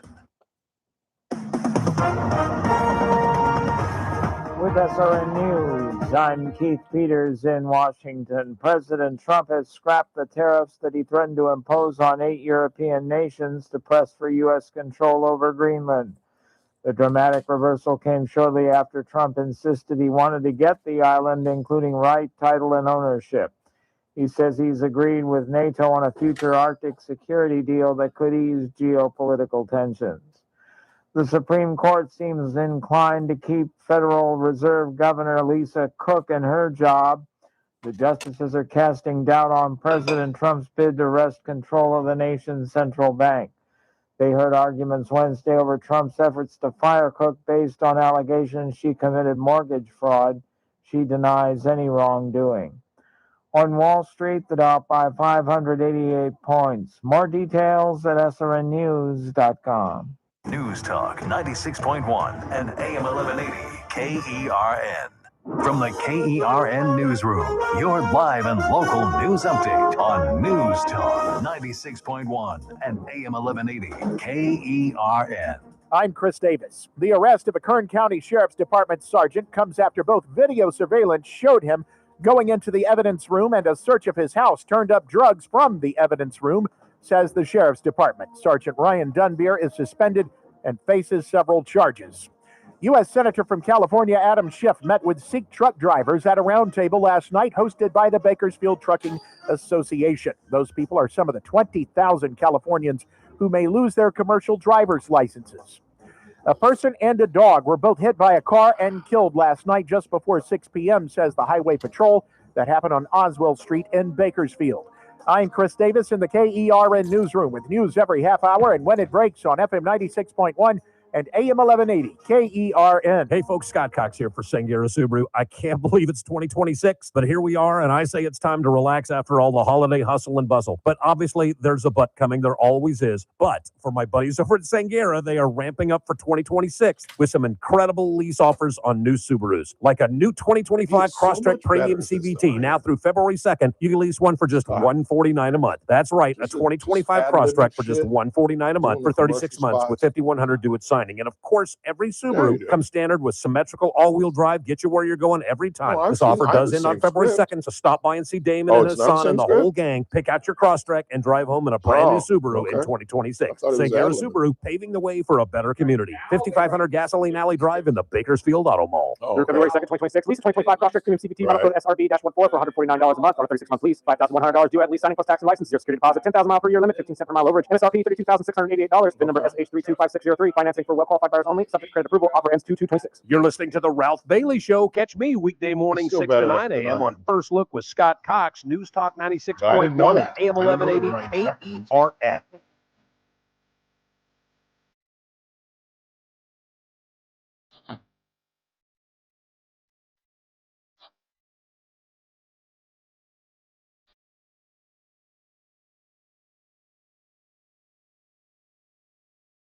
Is that Mickey Dolenz?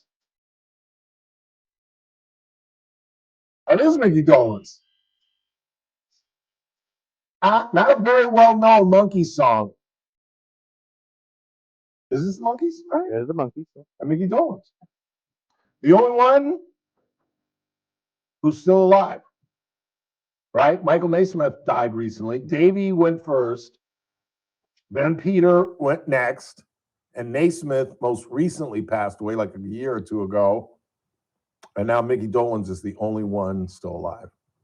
Who has a daughter? Do you know her daughter? His daughter? I'm not aware now. She tried to make, I remember a couple of years ago, she was trying to make her entrance into the artistic world. I don't know if it worked out for her. What's her name? You're looking it up? I am. Give me 1 sec. I think she failed. There's Amy Dolenz, Emily Claire Dolenz, Charlotte Dolenz. I think it was Amy. Georgia. I think it was Amy. How old is she? Amy is 57. Probably not Amy. Looks like she was a model at one point. Really? Any of the girls musical? Or am I completely making this up? So Georgia is a voice actress, producer, and comedy writer. Doesn't look like Emily does anything of like artistic situation at all. So I completely made that up. No, I think the one you're thinking of is Amy. I think Amy is the one you're thinking of, but maybe just not. Just didn't make it. Here. Yeah, gave up after a bit. It did say no. Okay, no, she's got a short list here of TV shows she was in, so she was an actress. Okay, all right. Well, whatever. But Mickey is still. He's still. I think it was up at Eagle Mountain. Not recently, but he's still touring. He wears those goofy Bailey hats.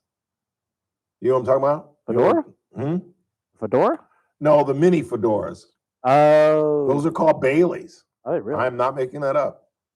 Look that up. I'm not. You think I'm? I thought you were just calling it the Bailey just because you used to wear fedoras. No. Please stand by, Sandy. This ought to be rich. I believe it might be the same Sandy that's on the line. I'm on hold. Well, let her in. Hi, Sandy. Hi, Ralph. What's really going on? Rich, I was about to give you a big compliment. Oh, go right ahead. We might actually be meant to be forever because you're literally the only person in the world besides myself that has a crazy master list, as I call it, of all my music. Yeah. That I wake up and I write down because one day, sometimes it's a CCR song that I realize I never put it on there. Sometimes it's Jelly Roll. Sometimes it's Frank Sinatra. And it's never ending and nobody can read it but myself. Right. So are you proposing, Sandy? Is that what you're doing? Yes. I think that that was, that was it. I accept. Where are we getting married? We are getting married at Casey's Steakhouse. Ooh, good choice. Good choice. We get married in the stockyard, and then we could have the party in the main restaurant. And for a bonus question to play the Sandy's, I don't know. I don't have a good name. If you know this, I will pay for the honeymoon. Okay, this ought to be rich. How did Mike, the Smith, come by his fortune? How did Mike who? It's, how do you pronounce it? D. Smith? The Smith? Oh, Naismith. Michael Naismith. Sorry. Yes. How did he make his riches? Yes. His mother invented whiteout. Liquid paper. Yes. Ding, ding, ding, ding. We are going to Belize. Awesome. So break out the black card. We're going to Belize, baby. That's right. Okay. Will do. Actually, like you, I don't have credit cards either, so we're screwed.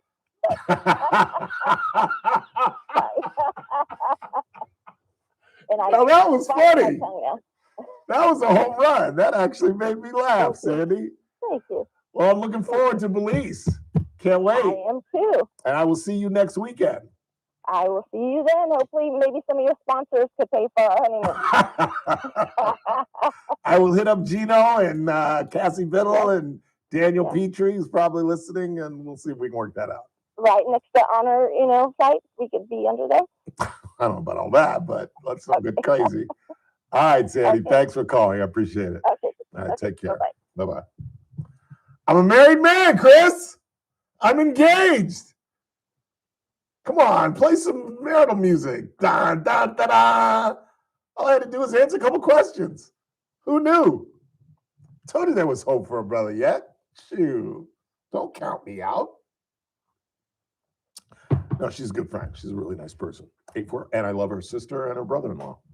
I won't name names. No, I won't. Sean and no, I won't. 842-537-6842 KERN. All right.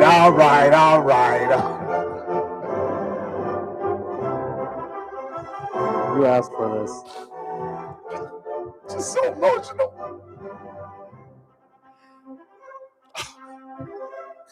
After decades of dating, kissing frogs, literally decades. What are you laughing at? Finally, the woman of my dreams comes through the radio. Oh, I'm just so emotional. All right, that's enough. Let's get to Timothy Busfield. There's been a dramatic turn of events. I don't know where to start. Did I not send you 2 pieces of audio on this? You did. Let's use Harvey Levin, the second one that I sent, the second Harvey Levin. Here is attorney and host and creator of TMZ, which I believe by far, not even close, is not only one of the finest journalism programs, as crazy as that may sound, but by far the best coverage of the entertainment world. Yes, they pay for interviews, which in the journalistic world is considered inappropriate or unethical, but they get the audio, they get the stories, they get the insight. Here's Harvey Levin on some of the revelations in this Timothy Busfield case. Huge victory for Timothy Busfield today, and an enormous loss and even embarrassment for prosecutors in Busfield's child abuse case. You know that Busfield has been held without bail for about 5 days after being charged with sexual abuse involving 2 young kids who were actors on the set of The Cleaning Lady. Busfield held without bail, but today there was a hearing on why that should stick. And the judge said, no way should this stick. The defense lawyer, the lawyer for Busfield, went line by line through the complaint and just started picking it apart, basically saying that this is a case involving revenge by parents who were angry that their kids were fired from the last season of The Cleaning Lady. To support the argument, the defense played for the judge an audio we first obtained involving one of the kids talking to the police. And even before the policeman asked, did Timothy Busfield touch you inappropriately? The child jumped in, even before the question was asked, and said, he never touched me inappropriately. Well, that is significant evidence, and the judge heard it. And that was then buttressed by something that the prosecutor had even put in her complaint, that one of the actresses on the set said that the mother of these two boys told her that if her kids were fired, she vowed revenge against Timothy Busfield. So there was a lot more that went on, but this defense lawyer just picked apart all of the allegations that the prosecutor had made, trying to suggest that he was a danger to the community. Another thing that the defense lawyer said was that Timothy Busfield was never alone with these children, and the people who regularly were around never saw anything untoward with Timothy Busfield and the kids. Melissa Gilbert, Timothy Busfield's wife, was in court. She was crying as the judge said not only would he release Timothy Busfield, but he would release him without any bail, that he is released on his own recognizance pending trial. Now, this does not mean that Timothy Busfield is in the clear. He is still the defendant in a child sexual abuse case, and that is serious. But if this is any bellwether where the judge went from no bail to releasing him without any bail, the judge at least seemed unimpressed with what the prosecutors have brought to the table, at least so far. Now, there are other allegations. I'm not sure whether they can bring those into court because this is being tried in New Mexico, which has startling different rules, as all states do. But you want to hear the cherry on top of Busfield's defense, as you'll hear in this audio that Chris is about to play? He passed a lie detector test. That's gargantuan. Now, if you're intelligent, I know what you're saying. Well, Ralph, you should know, you covered the courts. Lie detector tests are not admissible. And if we were in the state of California, you would be absolutely right. But guess what? Yeah, you guessed it. In the land of enchantment, as it is called, where Santa Fe is the capital, lie detector tests are admissible. And once the defense brings in the fact that he passed a lie detector test, which obviously one of the reasons it's not admissible is because liars can pass a lie detector test. I lived with one. My college roommate, Fred Beal, who was a despicable human being. You've heard the ring story where Fred stole my girlfriend's ring that she gave back to me. And 2 years later, I found it on one of his hoochie mama's hands while I was visiting him in Oakland, and I've never spoken to him since. But Fred was a despicable human being, obviously, and ended up being a criminal, ended up going to jail, like prison. Said he passed, I don't know if this is true because he was a despicable liar, but he claimed because he was a despicable liar, he had to take a lie detector test where they asked him if he smoked weed. And he said, this is what I was told, I don't know if this is accurate, but he put a tack in his shoe. And he claimed that if you tapped your foot with that tack in your shoe, you could pass the lie detector test. Now, that could be the biggest bunch of crap because, again, this guy ended up being a prisoner as a grown-ass man, and even in college, he was a despicable human being who stole my ex-girlfriend's ring. She gave it back to me when we broke up. It was just a $200 promise ring. And Fred stole the damn thing, lied about it. Then 2 years later, I go visit him in Oakland. I'm sitting behind him. Not even his girlfriend, one of his little sluts. She's got his arm around him. She's on the passenger side, and she's got the ring. And I'm staring at Rhonda's ring. And I just said, take me take me back to your house, Fred, so we can get my clothes and I can get on a plane. He knew exactly what was going on. He was like, oh, let me explain. Let me just drop her off and I'll explain everything. I said, just take me to your house. Let me get my bags. I'm getting on a plane. I'll take a cab. I don't ever want to see your ugly ass again. For a roommate to steal a dude's ex-girlfriend's ring, but he swore he could pass a lie detector test. He could have been lying about that, but that is gargantuan. Let's take a break. When we come back, you'll hear from some other experts on this case who also believe that Mr. Busfield is in a whole lot better position than he was 2 days ago. Let's put it like that. Like Mr. Levin said, and again, Harvey Levin is an attorney. He ain't out the woods yet. Because like I said, there are other allegations, and I don't know if in the state of New Mexico, you can bring in prior allegations that go back to the 20th century. But the fact that the kids initially said no may not be that great a factor.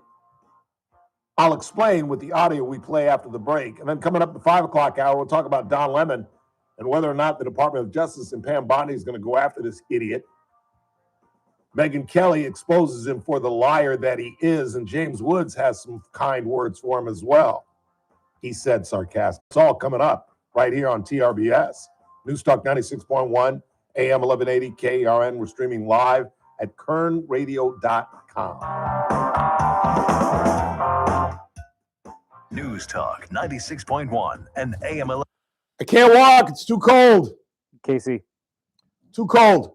President Trump announced we are not going to take Greenland. And I can't wear my big jacket. So where are things now? Do you know why? What's going on in Iran? Plus, the Supreme Court went to the damn cigar shop week this week, and we'll for the tell you party, about the cases before and it the still effects they stinks might of have. cigar. Oh, busy. The news How do I today, get that what's out of going a on in the world jacket? on the next Can I wash the and jacket? Debbie Show. Weekdays noon to Gotta send it to the cleaners? on News Talk 96.1 and AM 1180. What am I doing? KERN. Have you guys been into KC Steakhouse since the holidays? The Christmas lights and Santa and all the Disney stuff is down, but it's still incredibly well decorated. Nobody decorates their restaurant the way Cassie Biddle does. And as I've been telling you all week long, make sure you stop by the Speakeasy Like Bar next door, the Stockyard on Thursday, Fridays, and Saturday nights. A young girl by the name of Vanessa and Loudy perform live music on their acoustic guitars. It's a great setting. And if you're setting up a party or an event or a meeting, the Stockyards banquet room is the perfect place to conduct it. I know Kathy Abernathy has election parties there, and we had our Christmas party there. It's a wonderful place. If you haven't been in there, just go in there and listen to some live music, have a craft cocktail. And of course, Jimmy and Bobby. Jimmy's back after having some health issues. He's back in full effect, providing live music in the main restaurant Tuesday through Saturday. Where would you rather be than on F Street in the capable hands of Cassie Biddle's incredible staff at KC Steakhouse, longtime sponsors of The Ralph Bailey Show.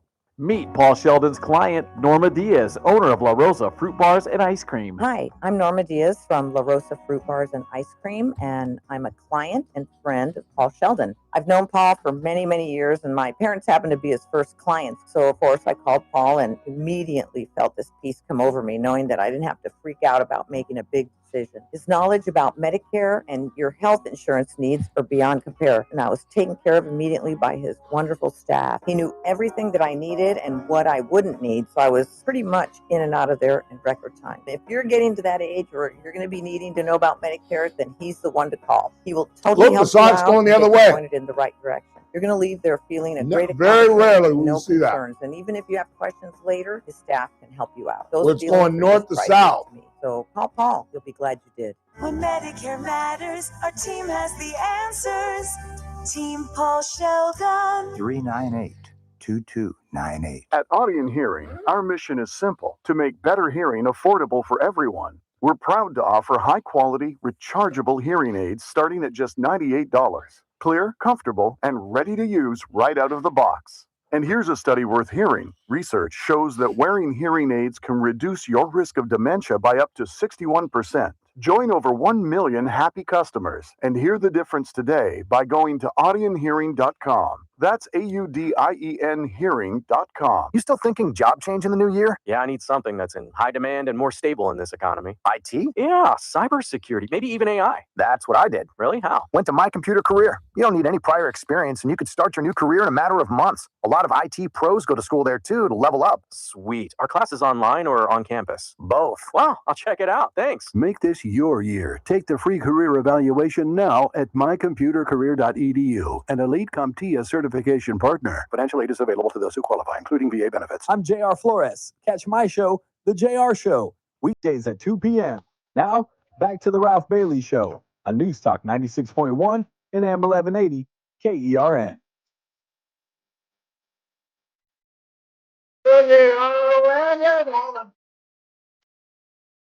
What is wrong with you, me, you?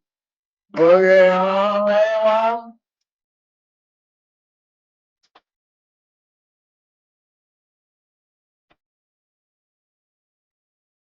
I see them deep in love. Yeah. I like the stars above. What dance am I doing, Christopher? The name for that? Yes. Come on, you can guess it. Look at my eyes. The Stevie. Oh God, really? It's Stevie Wonder. Oh, yeah, woman. What is wrong with you? Boogie, I need some sunglasses. So instead, I just close my eyes. I'm a very strange man. I really am. Here is more from some folks from Newsmax analyzing the Tim Busfield prosecution. You know, as you listen to that audio tape of those boys, they're pretty definitive when questioned in saying, nope, never happened. I know exactly what you're talking about. I don't know.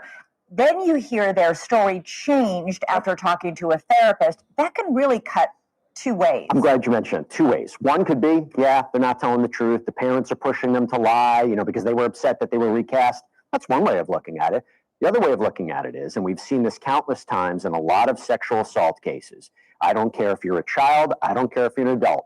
If you are sexually abused, sometimes you repress those memories. You might not even recognize what happened to you, particularly if you're a young child. And sometimes it takes speaking to a therapist, being evaluated by a doctor for you to understand what happened to you. And that can happen many times. We don't know the situation here, but I will tell you, that is not great for the prosecution because you couple that with other evidence that there was an independent investigation from Warner Brothers that found no corroborating evidence of assault, that Busfield conducted the psychosexual evaluation where they said he didn't have those proclivities towards assaulting children. They also apparently he did a polygraph exam and passed it, which, by the way, in New Mexico can potentially be used as evidence at a trial. It's one of those rare states. So you couple all that, and you mentioned the history of the parents. I gotta say, it gives you pause as to whether or not these allegations are true. What about the fact that there have been cases where people have gone to therapists and all of a sudden remembered past abuse, and these cases have gotten a lot of notoriety and have gone to trial and often fall apart because it's just somebody, quote, remembering something that happened because a therapist, well, that must be because you were sexually abused. There are memory specialists. This has come up a lot of times before. I've seen it in the Harvey Weinstein trial. I believe it happened in the Amber Heard case as well. There are the conversations about, well, what do you mean about repressed memories? What do you mean? Because there are those who would say, who are skeptical, are you recreating a memory that happened? Are you planting? And that becomes it's a new kind of science. It's a rife for cross-examination from an attorney. But there might be something there when you think about, if these allegations are true, or any kind of sexual assault allegations are true, think about what that person, went through and maybe what somebody does to try to repress something like that. It's a complicated situation. It really is. And it's a funky situation because if you're old enough to remember the notorious McMartin preschool in Manhattan Beach during the 80s and the 90s, went through this very thing where there were rumors and allegations, and then they brought the children in, and in front of therapists, the children confessed But then, as they investigated further, they discovered that in some of the cases, the children were almost schooled. They were almost, when you began to hear, and I remember examining this back in the 20th century. I don't remember it well because it was 40 years ago, but it was determined that many of the students or these children were almost encouraged and were led, where the questions were something like, "So you were molested, weren't you?" And the children would say, yes. But their stories would change. But they were children. And so there was a great controversy. Were they confused? Were they lying? Were they coached? And it was a whole big bag. I don't even remember. I should look that up and find out how it ended. But as I remember, let me see what I get here. McMartin Schools refers to the notorious McMartin Preschool in Manhattan Beach, California, the setting for one of the most famous and controversial child sexual abuse cases in U.S. history in the 1980s, where family members were accused of abuse but ultimately acquitted, leading to significant debate over suggestive interviewing techniques and accusations of a, quote, moral panic, end quote, surrounding daycare abuse as detailed in the Wikipedia article. So that's essentially what we have here.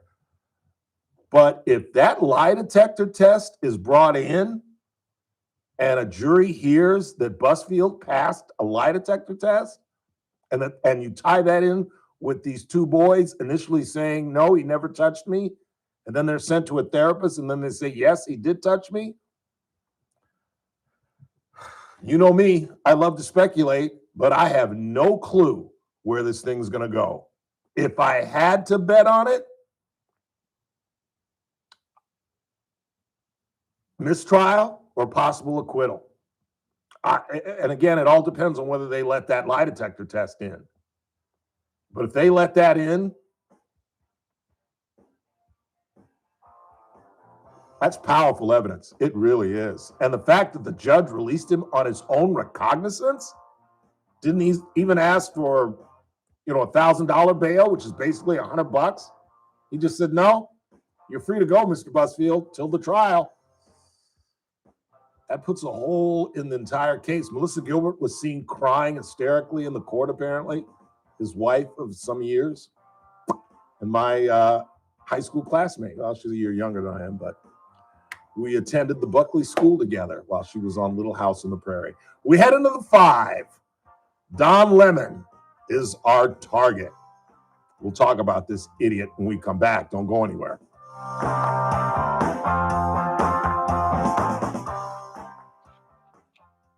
This is AM 1180 KERN Green Acres. This is 96.1 FM Bakersfield. Online at KERNradio.com. News this hour from Town Hall. I'm Keith Peters in Washington. President Trump will not move forward with tariffs on 8 European countries for not supporting his push to take over Greenland, following a conversation with the NATO Secretary General about a future deal regarding the territory and the Arctic. Really fantastic for the USA. Gets everything we wanted, including especially real national security.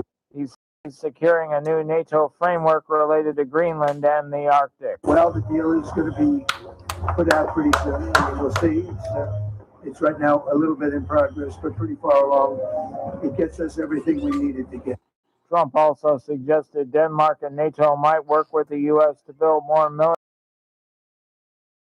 Meteorologist with the National Weather Service, Richard, swath of the U.S. this weekend, but he could get closer to the weekend. The forecast could change a bit.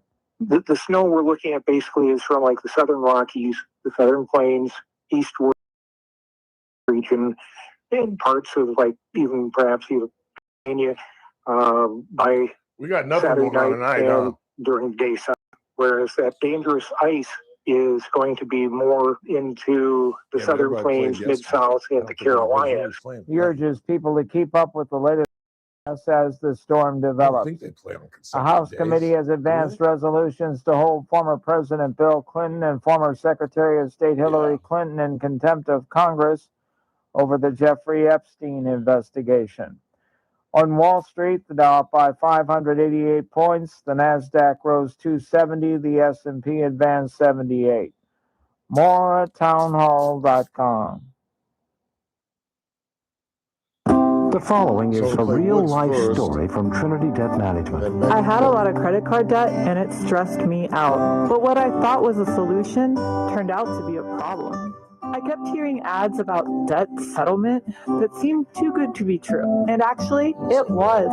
When I called, they told me to stop paying my bills. That didn't sound right to me at all, so I hung up. Later, I found out that debt settlement is bad, real bad. Then I learned that there is a right way to pay off your credit cards. It's called a debt management program from the great team at Trinity. Trinity had a plan. In the end, I paid off my bills, I saved thousands, and I even improved my credit score. If credit card debt has you down, call Trinity at 1-800-990-6976. My name is Heather. Please forget debt settlement and remember Trinity Debt Management. 1-800-990-6976. From the KER Newsroom, your live and local news update on News Talk 96.1 and AM 1180 KERN. The accusation is taking drugs from the property room. I'm Chris Davis, and the accusation is against Kern County Sheriff's Department Sergeant Ryan Dunbier, a man who has been on the force since 2001. But the Sheriff's Department says he was caught on surveillance going into the evidence room while he was off duty, and a search of his house turned up drugs and drug paraphernalia from the evidence room. Dunbier is suspended. Charges against him include burglary, possession of drugs, and tampering with evidence. The livelihoods of more than 20,000 Californians are on the line because the federal government says they are not actually qualified to have their commercial driver's licenses and drive trucks for a living. Last night, members of the Sikh community in Bakersfield had a chance to tell their stories about that to U.S. Senator Adam Schiff, who held a roundtable discussion put on the Bakersfield Trucking Association. So far, the state has refused to take those licenses away, defying the orders of the Trump administration, which has already cost $150 million in federal money. A fentanyl overdose is what an autopsy determined killed Jayla Serrato Cortez, who was 6 months old when that happened in 2023. And now the man who fed her and put her to bed that night, Sergio Serrato, has been charged with involuntary manslaughter and has a court date set for March. The city of Shafter has restarted its police dog program, and the first dog on the force is the one who was partnered. The Don Lemon from yesterday?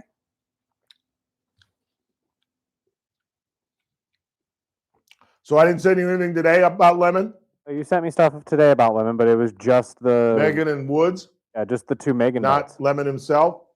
Well, again, the one you sent me a Megyn Kelly package that had audio in it, but I just saved the entire package.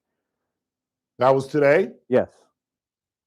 So when she's given the receipts, he's in that audio? I believe so, yes. Okay. Yeah, because it shows the video of him at the place and all that type of stuff, right? Yeah, I'm pretty sure. Does he give an explanation? I think so. Where he's being interviewed? Yeah.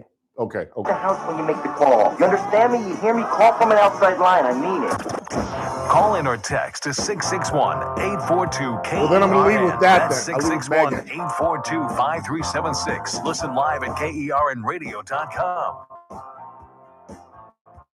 Now, the host you've been waiting all day for. Live from the KERN studio, here's Ralph Bailey. Final hour of the broadcast on this Wednesday, 21st day of January. It's the Ralph Bailey Show on News Talk 96.1 AM 1180 KRN, where we stream live, kernradio.com, broadcast live on YouTube. We have over 500 subscribers. Come on, y'all. Get your friends to subscribe.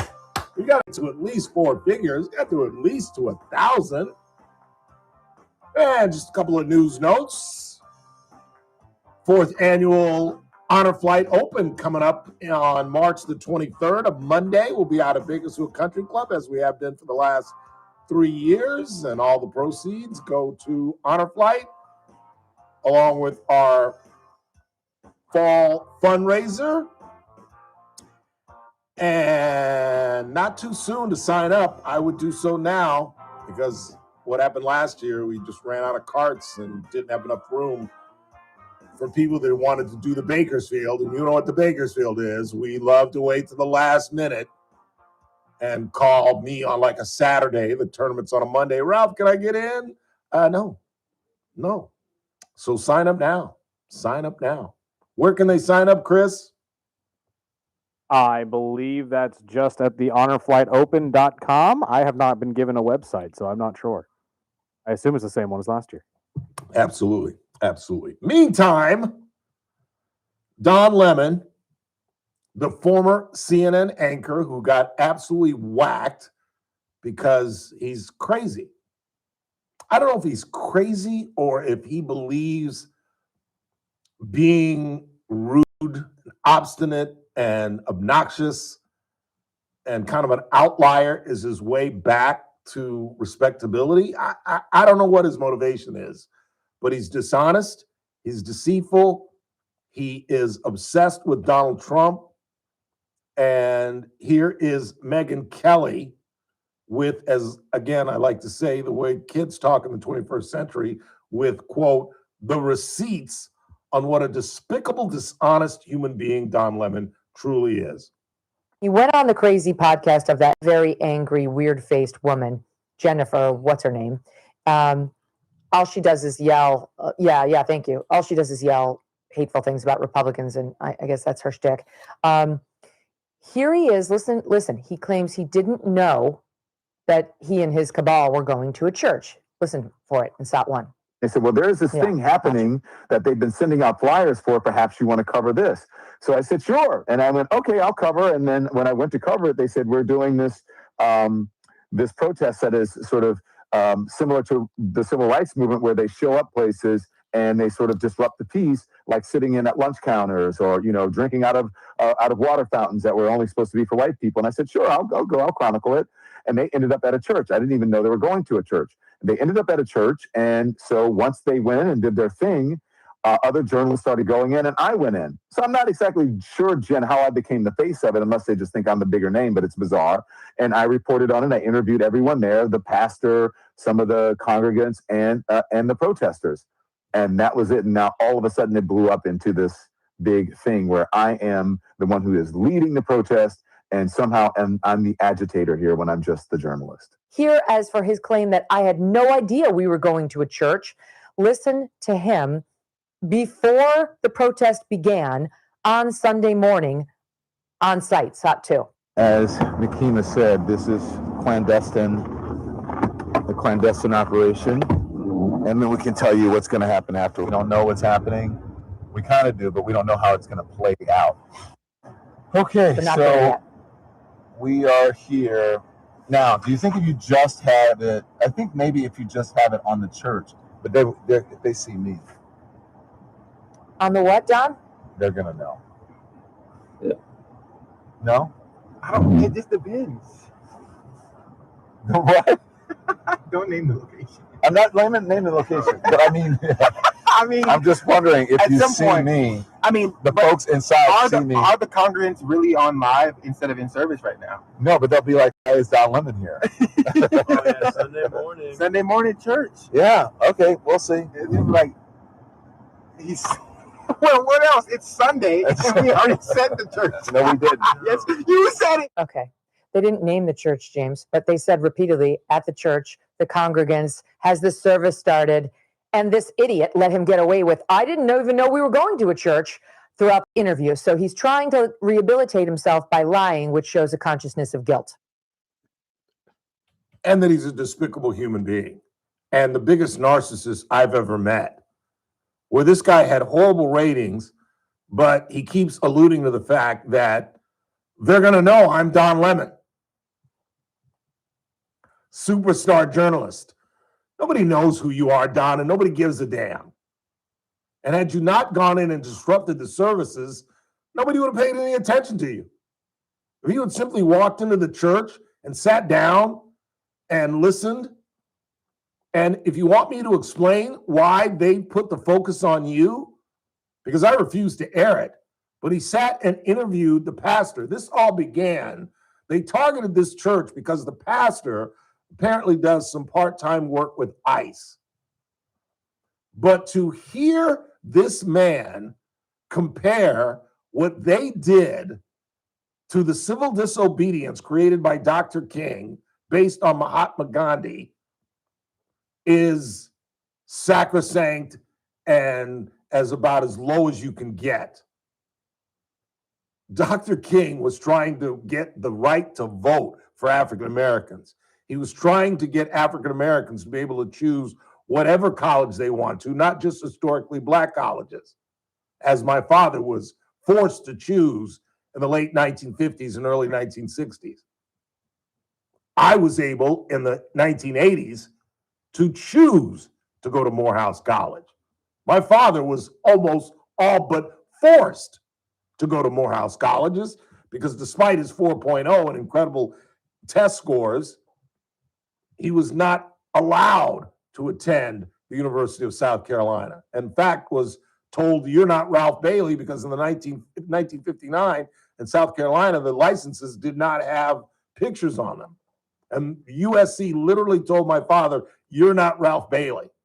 Then when they discovered he was Ralph Bailey, they told him, I'm sorry, there's been an admissions mistake. You were not accepted. And they literally sent him home from Columbia back to Beaufort, where fortunately he still had been accepted to Morehouse College, and that's the way where my life begins. But for this moron to compare disrupting a church service to the civil disobedience of the Reverend Dr. Martin Luther King it just goes to show how low this guy will go, how ignorant he is, how he doesn't even know the history of his own people. And I'll let James Woods sum this guy up much better than I. Don Lemon is the dingleberry hanging off the ass of American journalism. Okay, stop. I didn't say it was all classy. I forgot. It is what it is, but it's James Woods. Didn't wipe hard enough. But all of that's colorful, and it'll be a headline tomorrow, I know, everywhere. Not as good as Nicki Minaj, by the way. And they can't deport me because my family's been here. She brought it. She was great. James Woods and Nicki Minaj, whoever would have thought, two peas in a pod. No anyway, my family's been here since 1721, so I have a pretty good chance of not getting deported, I think. But here's the bottom line. This is a trick. It's a diversion. This small man, Don Lemon, is, he was aware of everything that was going to go on. Oh, we're MAGA coded. He knew all the strategies because he planned it. He wasn't just embedded. He was literally one of the ringleaders of this heinous act. And of course, we're all enraged, disgusted, disappointed, just ready to just eat blood red meat to stop this kind of insanity. And that's what they want us to do. Because you know what they really are trying to do? Divert us from the one thing, scandal? You betcha. And it's not just a scandal, Megan. The Democratic Party, every single thing they do is centered on one strategy. How can we stay in power with nothing to offer the American people? That's brilliant. That's why I said at the top of the show, this guy got accepted and attended MIT. He's a brilliant cat who chose to be an artist. Fortunately for him, unlike me, his artistic skills provide him millions and millions of dollars, but he's a brilliant cat, and he's absolutely right. Don Lemon, the good news is there is a good ending to this, I think. We'll see. But I think that people are disgusted by this. Whatever side you are on, whether Republican or Democrat, or whether you're pro-ICE or anti-ICE, I think people, even liberal Democrats, have to say to themselves, this is beyond the pale. And you should go back and try to Google the audio of him interviewing the pastor, and the pastor's insisting, we're just here for church services. But you do realize that they have the right to protest. I just wouldn't choose a church, Don, because we're in the midst of, and I mean, children were crying. There's video of the kids, and Don realizes that, and he says, well, that's the outcome of protests. Not everybody is amenable to it, and boop, boop, boop, boop, boop. He couldn't care less.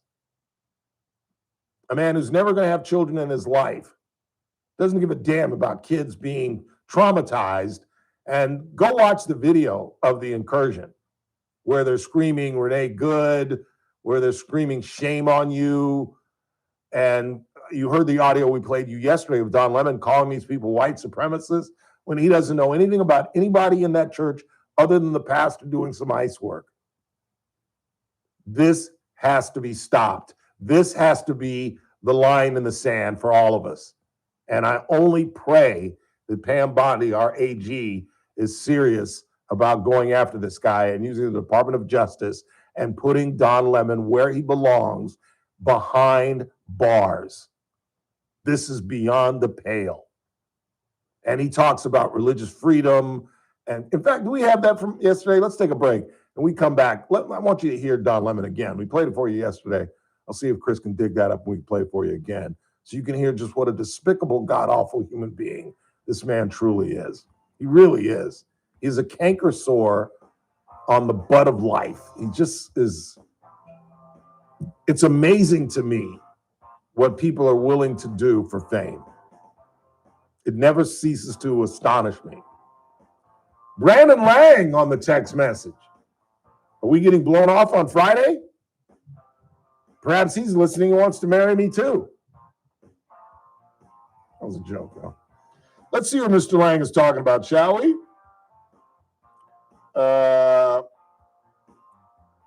Miami Hurricanes covered, and he calls me an ugly name.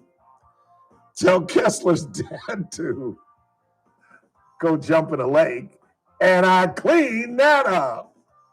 With a bunch of smiley faces. Let me return that.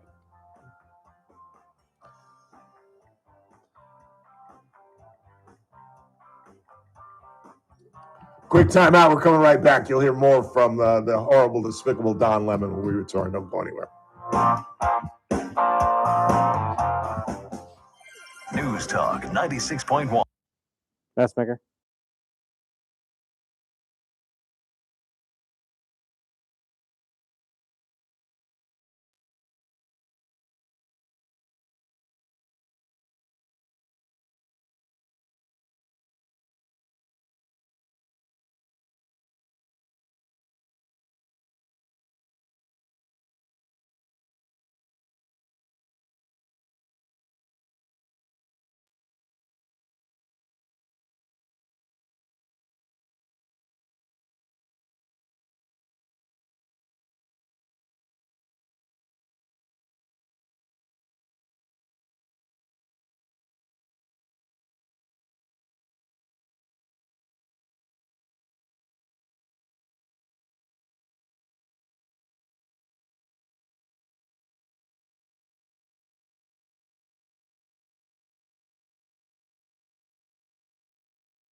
little toasty in here, Jack. I jacked the heat up to like 76. See, I had a similar. Remind me to turn that down because when Cascabel and Cheetah come in tomorrow, they're going to be like, what is this? Vietnam? Trust me, because I felt that early this morning because Romeo did the same thing to me in the KGEO studio. But he pumped it up? Well, it wasn't even that bad. It was only 74. But, man, when I tell you, it felt like the Sahara in there for a bit. Yeah. I was like, oh, my God. Yeah, I put it on 75, and this room is freezing because the windows are kind of cracked, and the air comes in much like my bedroom. I think she's gone already, but I took Lisa's advice. Our associate producer and head of our traffic staff here at the radio station, that she believes, because I turn my AC off my heat off right before I go to bed. And then I turn it on when I get up in the morning, and then I turn it off when I leave the house, and then I turn it on again when I walk in the door. And she said, that's stupid. Basically, she didn't say that, but that's essentially what she said. And then she just put it on one temperature and leave it on for the day. So I have it on 70 when I'm at home. So I put it on 66 and left it on all day. So I figure it won't be toasty, but it'll be warmer than it would be normally. And I won't have to pump it up a couple of degrees while I go to bed. And like I said, when I go right around midnight, I turn it off anyway. So we were talking about Don Lemon and his insurrection to a church in St. Paul. You heard from Megyn Kelly, you heard from James Woods and some other folks that chimed in. This is Don Lemon. There's a certain degree of entitlement. I think people who are, in the religious groups like that, it's not the type of Christianity that I practice, but I think that they're entitled, and that entitlement comes from a supremacy, a white supremacy. And they think that this country was built for them, that it is a Christian country, when actually we left England because we wanted religious freedom. It's religious freedom, but only if you're a Christian and only if you're a white male, pretty much. And so, yeah, I absolutely 100%, but it's an intimidation tactic.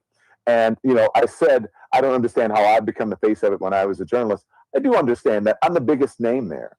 And I'm also, as I was on with my producers this morning, you and Kylie talk all the time. My producers were saying, I said, how did I become the face of this? And my producer said, Don, you're a gay black man in America. That is just remarkable to me.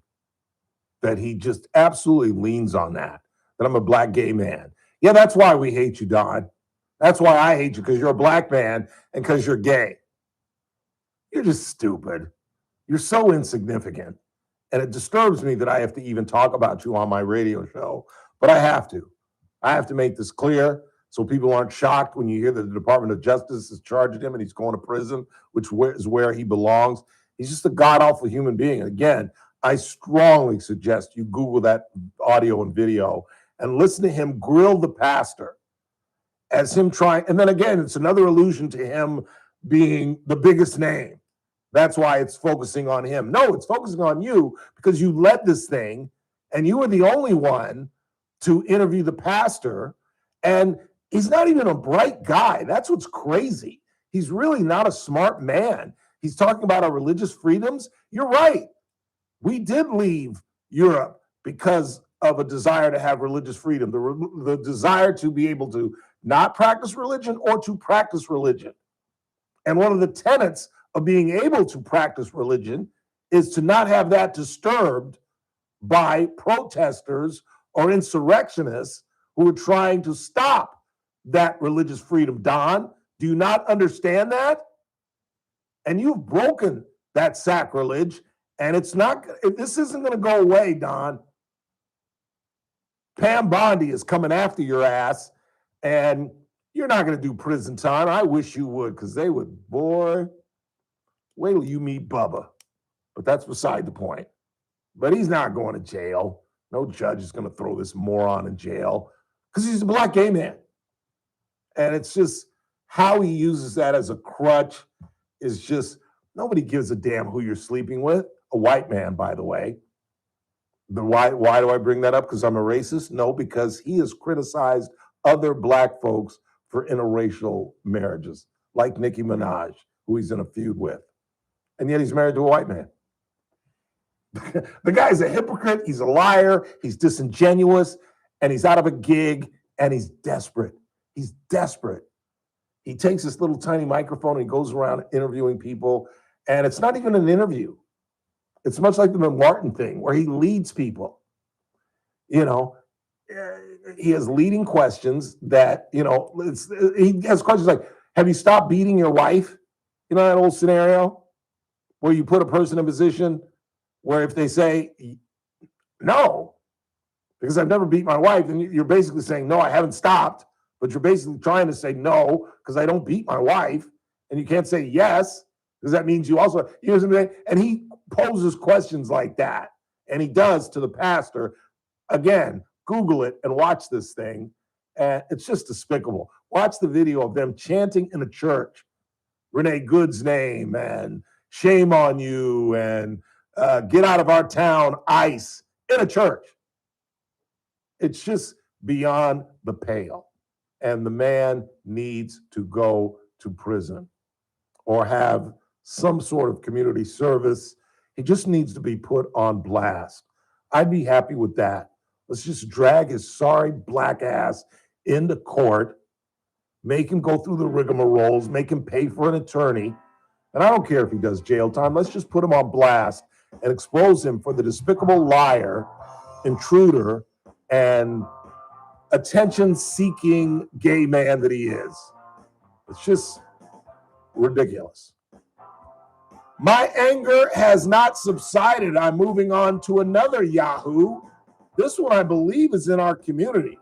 A man went on Facebook and basically tried to besmirch the legacy of Dr. Reverend Martin Luther King Jr. I will defend my fellow Morehouse man when we come back. Don't go anywhere.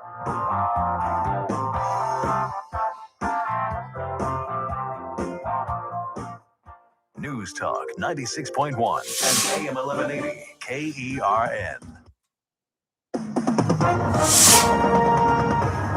With SRN News, I'm Keith Peters in Washington. Meteorologists warn that a stretched polar vortex could bring severe winter weather to much of the United States.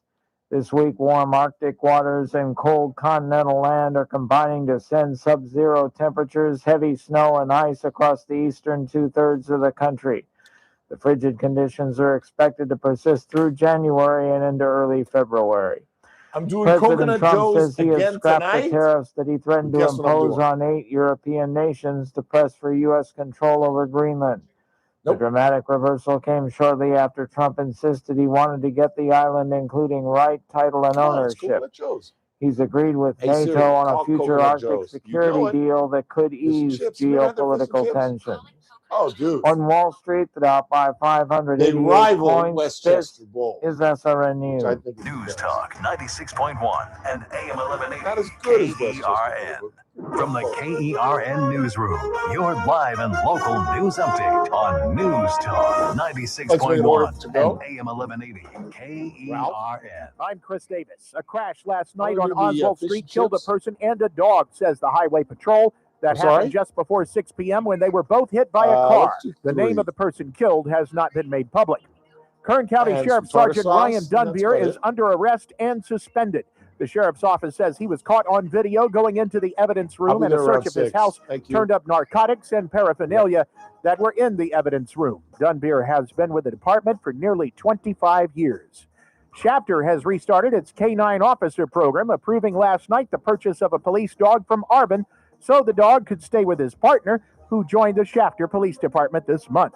I'm Chris Davis in the KERN newsroom with news every half hour and when it breaks on FM 96.1 and AM 1180 KERN. It's that man again, Ralph Bailey for Sangera Subaru. It's a new year, so why not get into the new Subaru that you put off in 2025? And just because it's a new year doesn't mean the guys over at Sangera Subaru have slowed down. So if an SUV is what you've been leaning towards, then how about leasing a 2025 Outback Premium CVT for only $229 a month for 36 months and just $4,800 due at signing? Let me say that again. $229 a month for a brand new Outback. And the offer ends February 2nd. So stop by and see my good friends Damon Culbertson and Hassan Levy. Pick out your new Outback and hit the road. And remember, every Subaru comes standard with symmetrical all-wheel drive. Sangera Subaru, paving the way for a better community. 5500 Gasoline Alley Drive in the Bakersfield Auto Mall. Through February 2nd, 2026, lease 2025 Outback Premium CVT model code SDD-13 for $229 a month for 6 months. $4,800 due at lease signing plus tax and license. Security deposit 10,000 mile year limit, 15 cents per mile overage. MSRP $36,506. VIN number S3333175. Financing for well qualified buyers only. Subject to credit approval. Offer ends 2/2/26.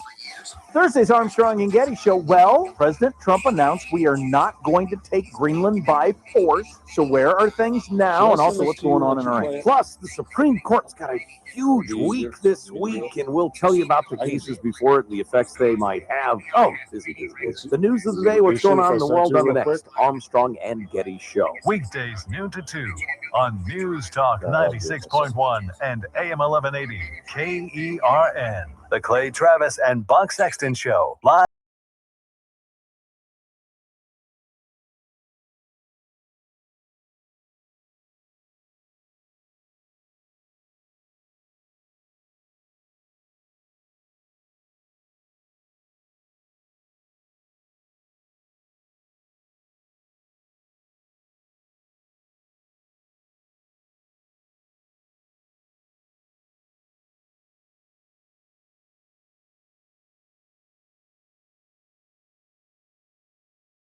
KER, we got lots to do in the last half hour. I'll tell you about this guy, Chris. I don't know whether his name's Martin or Burrows. I don't know. He goes by both names I saw on Facebook, but you will hear his incredible rant trying to disparage Dr. King. Meantime, who you got? Ray is on the line. Ray, you're on the Ralph Bailey Show. Hey, Ralph, real quick, I think I'm just looking for confirmation. You and I are about the same age. We got a lot of the same memories of the country growing up. I think. Yeah, so you're 52, 53? No, I'm a little older. I'm kidding. I wish. And congratulations on Sandy. I didn't want to. Thank you. I don't want to take too much time, but if she's got a friend, I write down my songs too. I'll ask her. Go ahead, man. Hey, thanks for turning me on to the Rat Pack. I knew there was more there to learn than just the beauty of the music and but it was the interaction between those guys. And I ran into this video that I want to believe is true that I never think I ever heard was when Sammy Davis Jr. was on his deathbed and Dean Martin went in to say goodbye, and the exchange that they had that the wife or somebody captured there. Really? And it was just a beautiful moment of love. And Dean Martin really had to get out of his comfort zone. You didn't. Oh, it's on YouTube.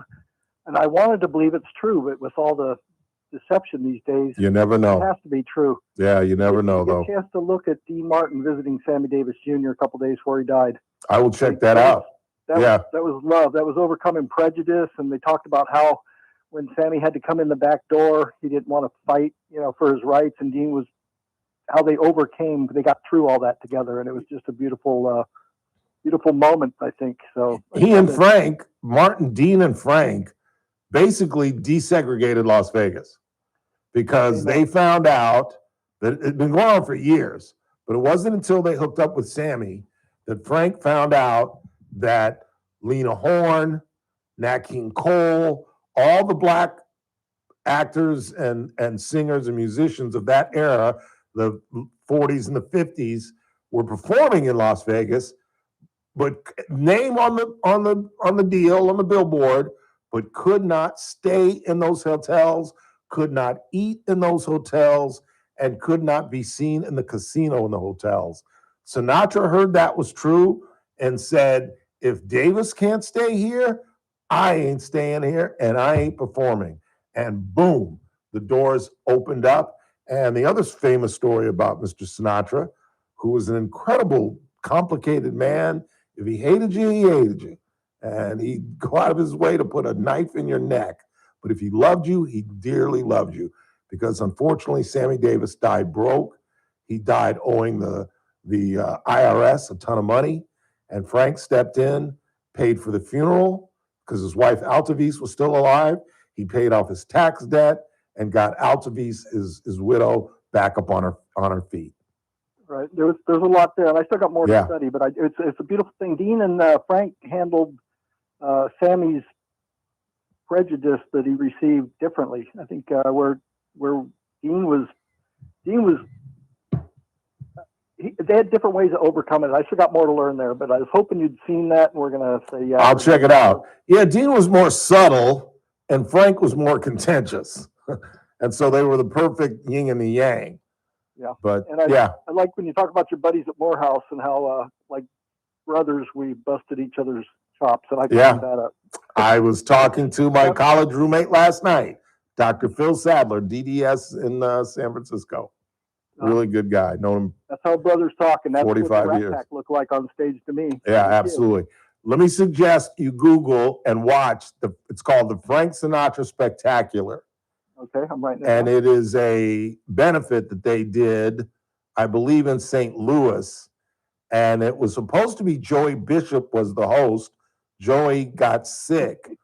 And it's a young Johnny Carson as the MC. And it's Frank, Dean, and Sammy. Dean comes out first.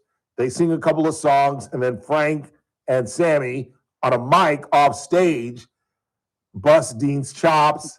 then Sammy comes on. They do the same thing. And then Frank comes on. They even give Frank crap while he's singing. And then at the very end, they all come on and perform together. And even Johnny gets in on the thing. It's in black and white. It is the best, absolute best. I literally had my dad's best friend, Wilbur Sewsbury, was alive at the time. And we had a party at his house, just Larry Fields, Rob Walters, and a couple of other friends just to watch. It's about an hour and a half long, and it's so good. We had a party at Sewsbury's house just to watch it. It really is phenomenal. The singing, the performing, the comedy, Carson, it's the best thing on the Rat Pack you'll ever see. Yeah, and you can't fake that body language that they had No. with each other. You know, the No. interaction was not, it was real brother. It was genuine. I It wish really we could, was. all have mimicked that from then to here. So Yep, you're absolutely right. Thanks for the call. Thanks for listening. I appreciate it. Bye. See you later. Yeah, there's a great bit that they do that they often did where Dean picks up Sammy and he goes to the microphone and he says, "I'd like to thank the NAACP for this trophy. Let me down." It's just hilarious. It's called the Frank Sinatra Spectacular. You just Google that, it'll pop right up. Meantime, let me get to this moron. Again, I don't know this guy's name because he goes by Chris Baker, Chris Burrows, but Chris Burgess. But here's what he claimed. Thing, yeah, he probably didn't write that at Hang all. on. Did you know that he was a communist sympathizer and had many No, I got to get it back to the start. How do I get it back to the start, Chris? Usually by leaving the reel itself and then going back in, you'll probably restart it. Okay, hang on. Or maybe just moving on from one and Let me see if that'll do it. No. is there a little red dot at the bottom of the reel? Well, hang on. It's about to come to an end and start again. Here we go.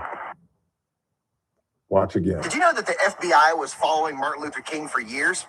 Here's a couple things about him that you don't know. King hated Jews and white people, and he's documented on many, many, many FBI files as saying quite a few horrible things, including many different racial slurs. Quite often. He cheated on his wife, like almost constantly. The FBI has many records of this, and they were going to use it to blackmail him at one point, but I guess they decided not to.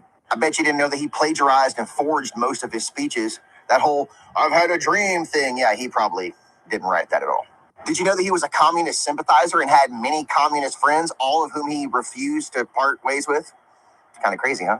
And according to the FBI, MLK Jr. was present and laughing while someone from his church was raped right in front of him. Bet you didn't know that.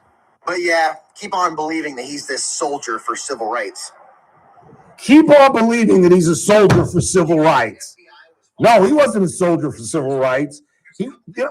I apologize because I'm about to lose it. Let's deal with this one by one. That he hated Jews. That's absurd. Was he heard on FBI tapes making slurs? Yes. Yes, he was. Amongst the boys in the 1950s and the 1960s. You're telling me that you've never said something about another racial group among your friends that you kind of like, I've conceded that my father used to say, white people. But he was a wonderful man. He wasn't bigoted, but he grew up in a racist South. And if anybody had a reason to hate white people, it'd be my father and my mother and people of his generation. But he wasn't like that. Did he make comments that would make me turn my head and go, Pop, you cannot say that. But he treated every one of my close friends, mostly white, like they were his own kids. We used to take Ed Skelly to Hilton Head with us for Easter. Are you kidding me? Hating Jews? And the other thing that this idiot doesn't know, that you all should know, there were a number of Jews that were absolutely instrumental in the work of the civil rights movement. That gets us to his, quote, communist leanings. Yes, Baston Rustin and others were communists. King didn't give a damn. Why? Because they were helping with the movement. Were there communists involved in the movement? Absolutely. But King didn't care. And Hoover, who again, as I said at the top of the show, and I said in response to this moron, was the most corrupt, dishonest, despicable government official perhaps in American history. This man was owned by the mafia. Don't take my word for it, and certainly don't take this moron's, but just go Google J. Edgar Hoover. He was a gay man who got caught by the mafia. They absolutely blackmailed him, and he went before Congress in the 1940s. When, if you know anything about the mob, you know they were invented because of Prohibition in the 1920s. The mob existed before Prohibition, but that was the capper. That's the thing that absolutely exploded the mafia, because people were going to drink. And Al Capone and Charlie Luciano were right there to provide them with liquor, and they made millions. The mob was upset when Prohibition ended. So now it's 1940s, and J. Edgar Hoover goes before a congressional committee and says the mafia doesn't exist. He didn't say they weren't powerful. He didn't say, well, there's some gangs here, there's some gangs. He said the mafia does not exist. Why? Because they knew about Clyde Tolleson. I don't make it up. Look it up. They knew about his lover, Clyde Tolleson. There are also rumors that he was a cross-dresser, was Mr. Hoover. But they had him. And that's why he had to lie and claim that the mafia did not exist. Just to show you the level of honesty this man had. Did he call King a communist? Yes. He went to Robert Kennedy. That's why Robert Kennedy allowed Hoover to infiltrate King and tape him in his hotels where he would travel, at his home, et cetera, et cetera. The plagiarism issue. If you've ever listened to this show in the month of February, when each day I highlight another African American, I always include Dr. King. This month or next month, I'm going to do something a little different and not do the obvious Ali, Jackie. I'm going to do people that you have no idea who they are to try to educate folks on some of Black leaders that you just don't know about. But whenever I talk about Dr. King and breaking down his biography, as I did days ago, or was it yesterday? No. When did I do it? Friday? Friday. No, I did it on his birthday. I did it Wednesday, the 15th, on his actual birthday. I cited the fact that, yes, Dr. King was cited for plagiarism at Crozier Theological Seminary. But guess what? It's the only charge of plagiarism. And you must ask yourself, then why does he still have his doctorate? Why do we still call him Dr. King? Because in the words of the board, they gave him a pass because they believed that his work was still an incredible influence on scholastic achievement. Those were the words of the board. So that is dispelled. And this idiot lie that Hoover put in a report that Dr. King witnessed a rape is absurd. This man, this Burroughs, this Burgess, this Chris Martin on Facebook is a racist, trying on the week that we celebrate the life and times of one of the most courageous, one of the most brave and world-changing men in the history of this country is absolutely shameful and just filled with lies and inaccuracies. And that just is so wrong on so many different levels. But I have conceded all of these things whenever I talk about them. Because again, as I say, as arrogant as it may sound, I believe through my living in Atlanta for those 4 years and attending Morehouse College and having access to his speeches and watching his speeches. And, you know, I've told you the story. When I went to Morehouse, I heard these stories. My father was a graduate of Morehouse. I had heard the plagiarism stories when I was in high school. I heard the cheating stories from my dad's friends talking about Dr. King. And I was aware that I had to write a thesis because I had to write a thesis at Brentwood and I damn near didn't graduate from high school. So I was thinking about my thesis as a freshman. And I thought I was going to go down there and do what this man did. I thought I was going to write this scathing thesis on all that I had learned in listening to my father and his friends talk about the plagiarism and the cheating. And then I got down to Morehouse College and I started listening to his speeches and I started paying attention to Dr. King. And I learned a couple of things about Dr. King. How he almost died when he was 28 years old when a crazy black woman in Harlem stabbed him with a letter opener. The speech that he gave the night before he died, where he predicted his own death. Can you imagine going through life and your life's work knowing that you're not going to see 50? That ultimately somebody, the FBI, the CIA, maybe just a rogue bigot is going to shoot you in the neck? And as I've talked about, whenever I talk about his final speech, his close friends, Ralph Abernathy, Andrew Young, have always maintained he never, ever, not in speeches and not even in common talk, ever referenced his death until 8 hours before he was shot in the neck. And I have concluded, no one can convince me otherwise, that is no coincidence. That is no coincidence. And it's been documented that J. Edgar Hoover was sending he and his wife tapes of his dalliances with parishioners and threats that if you don't kill yourself, we will kill you. That is straight from the FBI director, whose name is still on that building in Washington and should be absolutely torn down, and what this moron bases his lies upon. I apologize for taking my own time and just doing something that I wanted to do. You may not have wanted to hear it, but I had to get that off my chest. It just, for all that what that man stood for all that man did, to call him a communist, anti-Semitic, and a man with no morals. Was he a moral man? No. I have always maintained Malcolm X, who was vilified in the 1960s, was a much more true moral leader than Dr. King. Malcolm X never cheated on his wife. Never. Had an epiphany when he went to Africa and came back like George Wallace claimed. Had an epiphany and had a whole different attitude toward whites. The trip to Mecca, it was called, where prior to that, Malcolm X was a self-proclaimed racist and came back a different man. Richard Pryor went through the very same thing, where he went to Africa and came back and said, I will never use the N-word again. Final time out of the night. Not a lot of time. We come back. We'll read the board, see what you all are talking about. I might sneak in some audio I've got Taryn Smith, a rower that I keep telling you I'm going to tell you about. She's on day 38.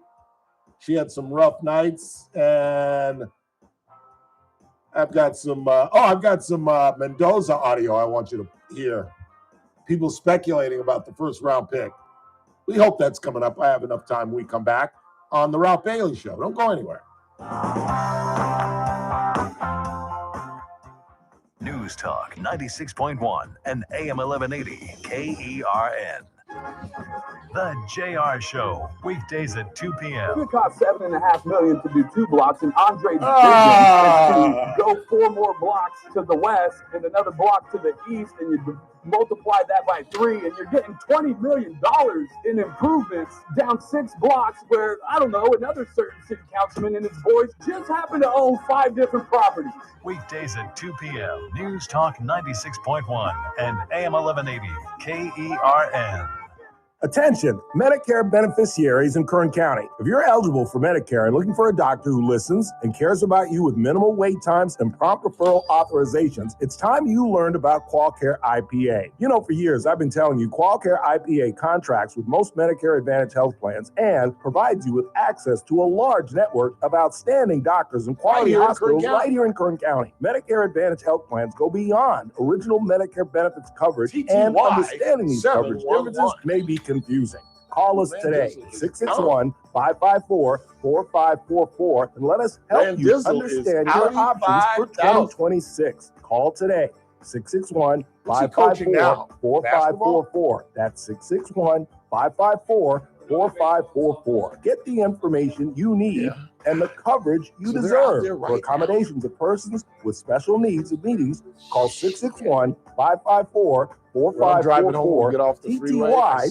711. Gold demand is skyrocketing to record highs. As more Americans rush to preserve their savings, will there be enough gold? I'm Dr. Ron Paul, and I believe physical gold is the only way to truly protect your 401k or IRA savings. Gold offers tangible security that can't be tracked, stolen, or inflated. That's why I strongly advocate for gold IRAs. To learn more, text the word secure to 989898 now.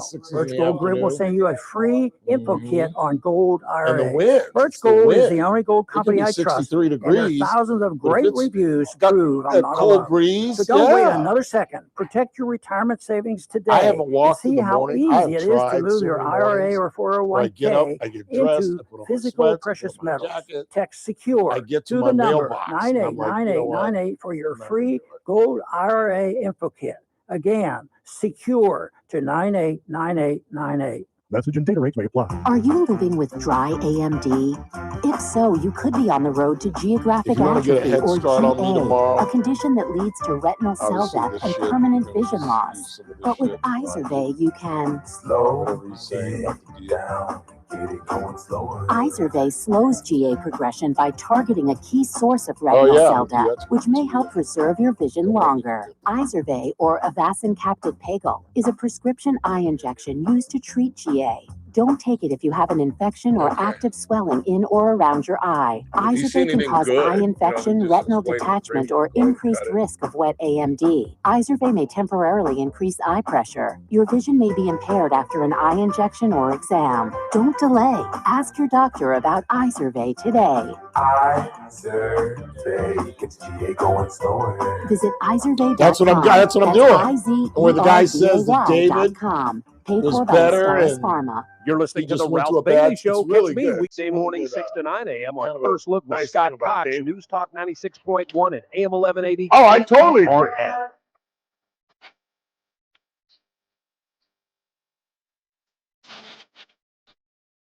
Let me sneak in some audio about some guys talking about the first round pick. And they mentioned the cars.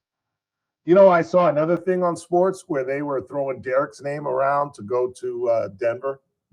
I don't know. I've heard go to Las Vegas. I've heard David avidly call for Derek to be the new head coach of the Raiders. No. But I'm saying they're saying they want Derek to go to Denver. To play quarterback. Yes. Oh, yeah. Yes. No, heck yeah. Let's do it.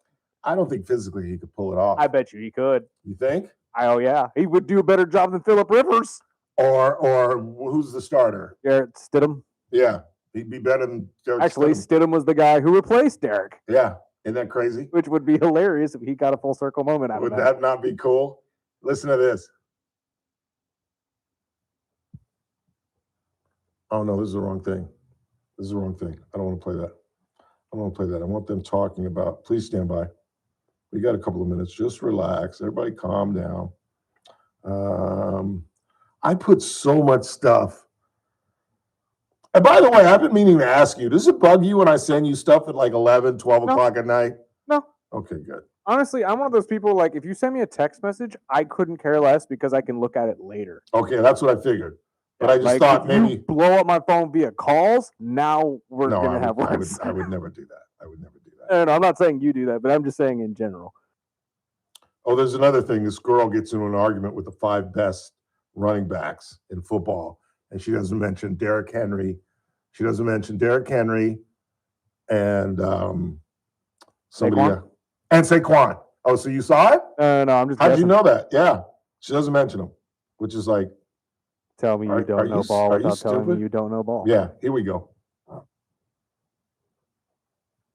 Reason I think the Raiders dropped to 4th round to take an offensive lineman is the Raiders are doing a ton of their due diligence. They are going to be spenders. They've got a ton of money. Ando, with all of that cash, and Fernando Mendoza, they are not going to let him be David Carr. They're going to spend big in free agency on offensive line.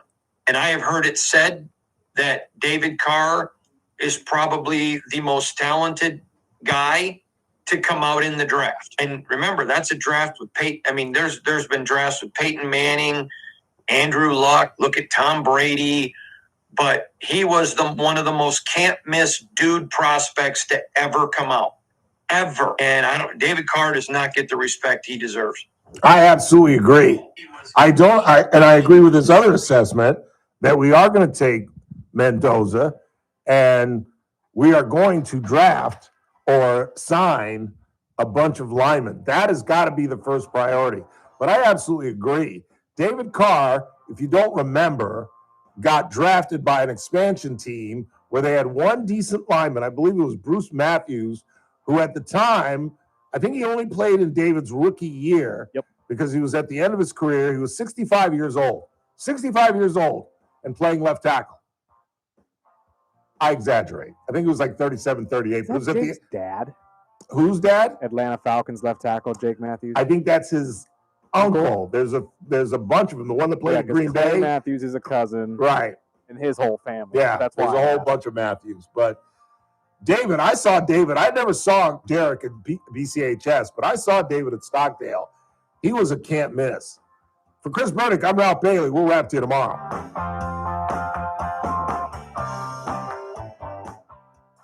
This is AM 1180 KERN Green Acres. This is 96.1 FM. Whenever you're ready.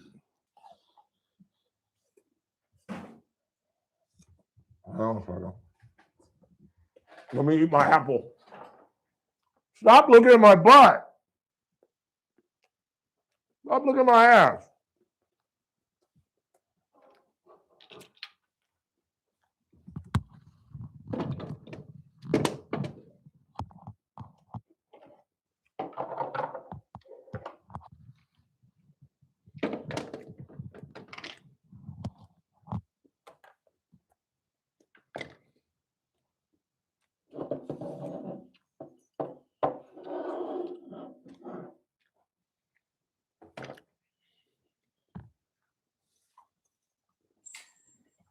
You guys checking out my booty crack. What's the matter with you? All right. We do anything funny today? I ask that every day, and you never say, yeah, we did something funny. It's hard for me to remember and look back on it, to be honest. I know, me too. I guess we'll do Busfield. There you go. Here we go.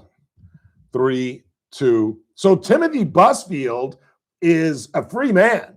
After initially being held without bail, the judge released him on OR, his own recognizance, after it was discovered that the boys that he's accused of sexually molesting initially said they never touched him.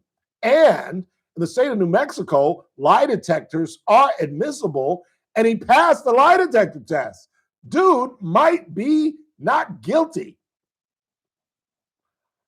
Tomorrow's Thursday. Yeah.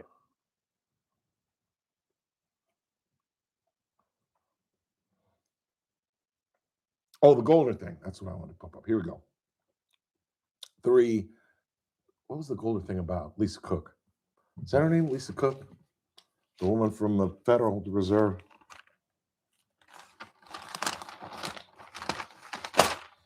Yes. Yeah, Lisa Cook. Here we go. 3, 2. It's that man again. Look what's coming up on the Thursday TRBS. What's a Thursday? So Mike Turner seat. 3, 2. It's that man again. Look what's coming up on the Thursday TRBS. What's a Thursday? Mike Turnipseed, Executive Director of Current Tax, will join us, along with our money man, Daniel Petrie. And we'll have more on the Lisa Cook fight with Donald Trump. You'll hear from our favorite judge, Teresa Goldner. All that, me at 3. It's TRBS, News Talk 96.1, AM 1180, KRN. I'll see you at 3. And my work here is done. Call Wesley now for your free timeshare exit kit. 800-364-7711. That's 800-364-7711. 800-364-7711. From the KERN Newsroom, your live and local news update on News Talk 96.1 and AM 1180 KERN. The accusation is taking drugs from the property room. I'm Chris Davis, and the accusation is against Kern County Sheriff's Department Sergeant Ryan Dunbier, a man who has been on the force since 2001. But the Sheriff's Department says he was caught on surveillance going into the evidence room while he was off duty, and a search of his house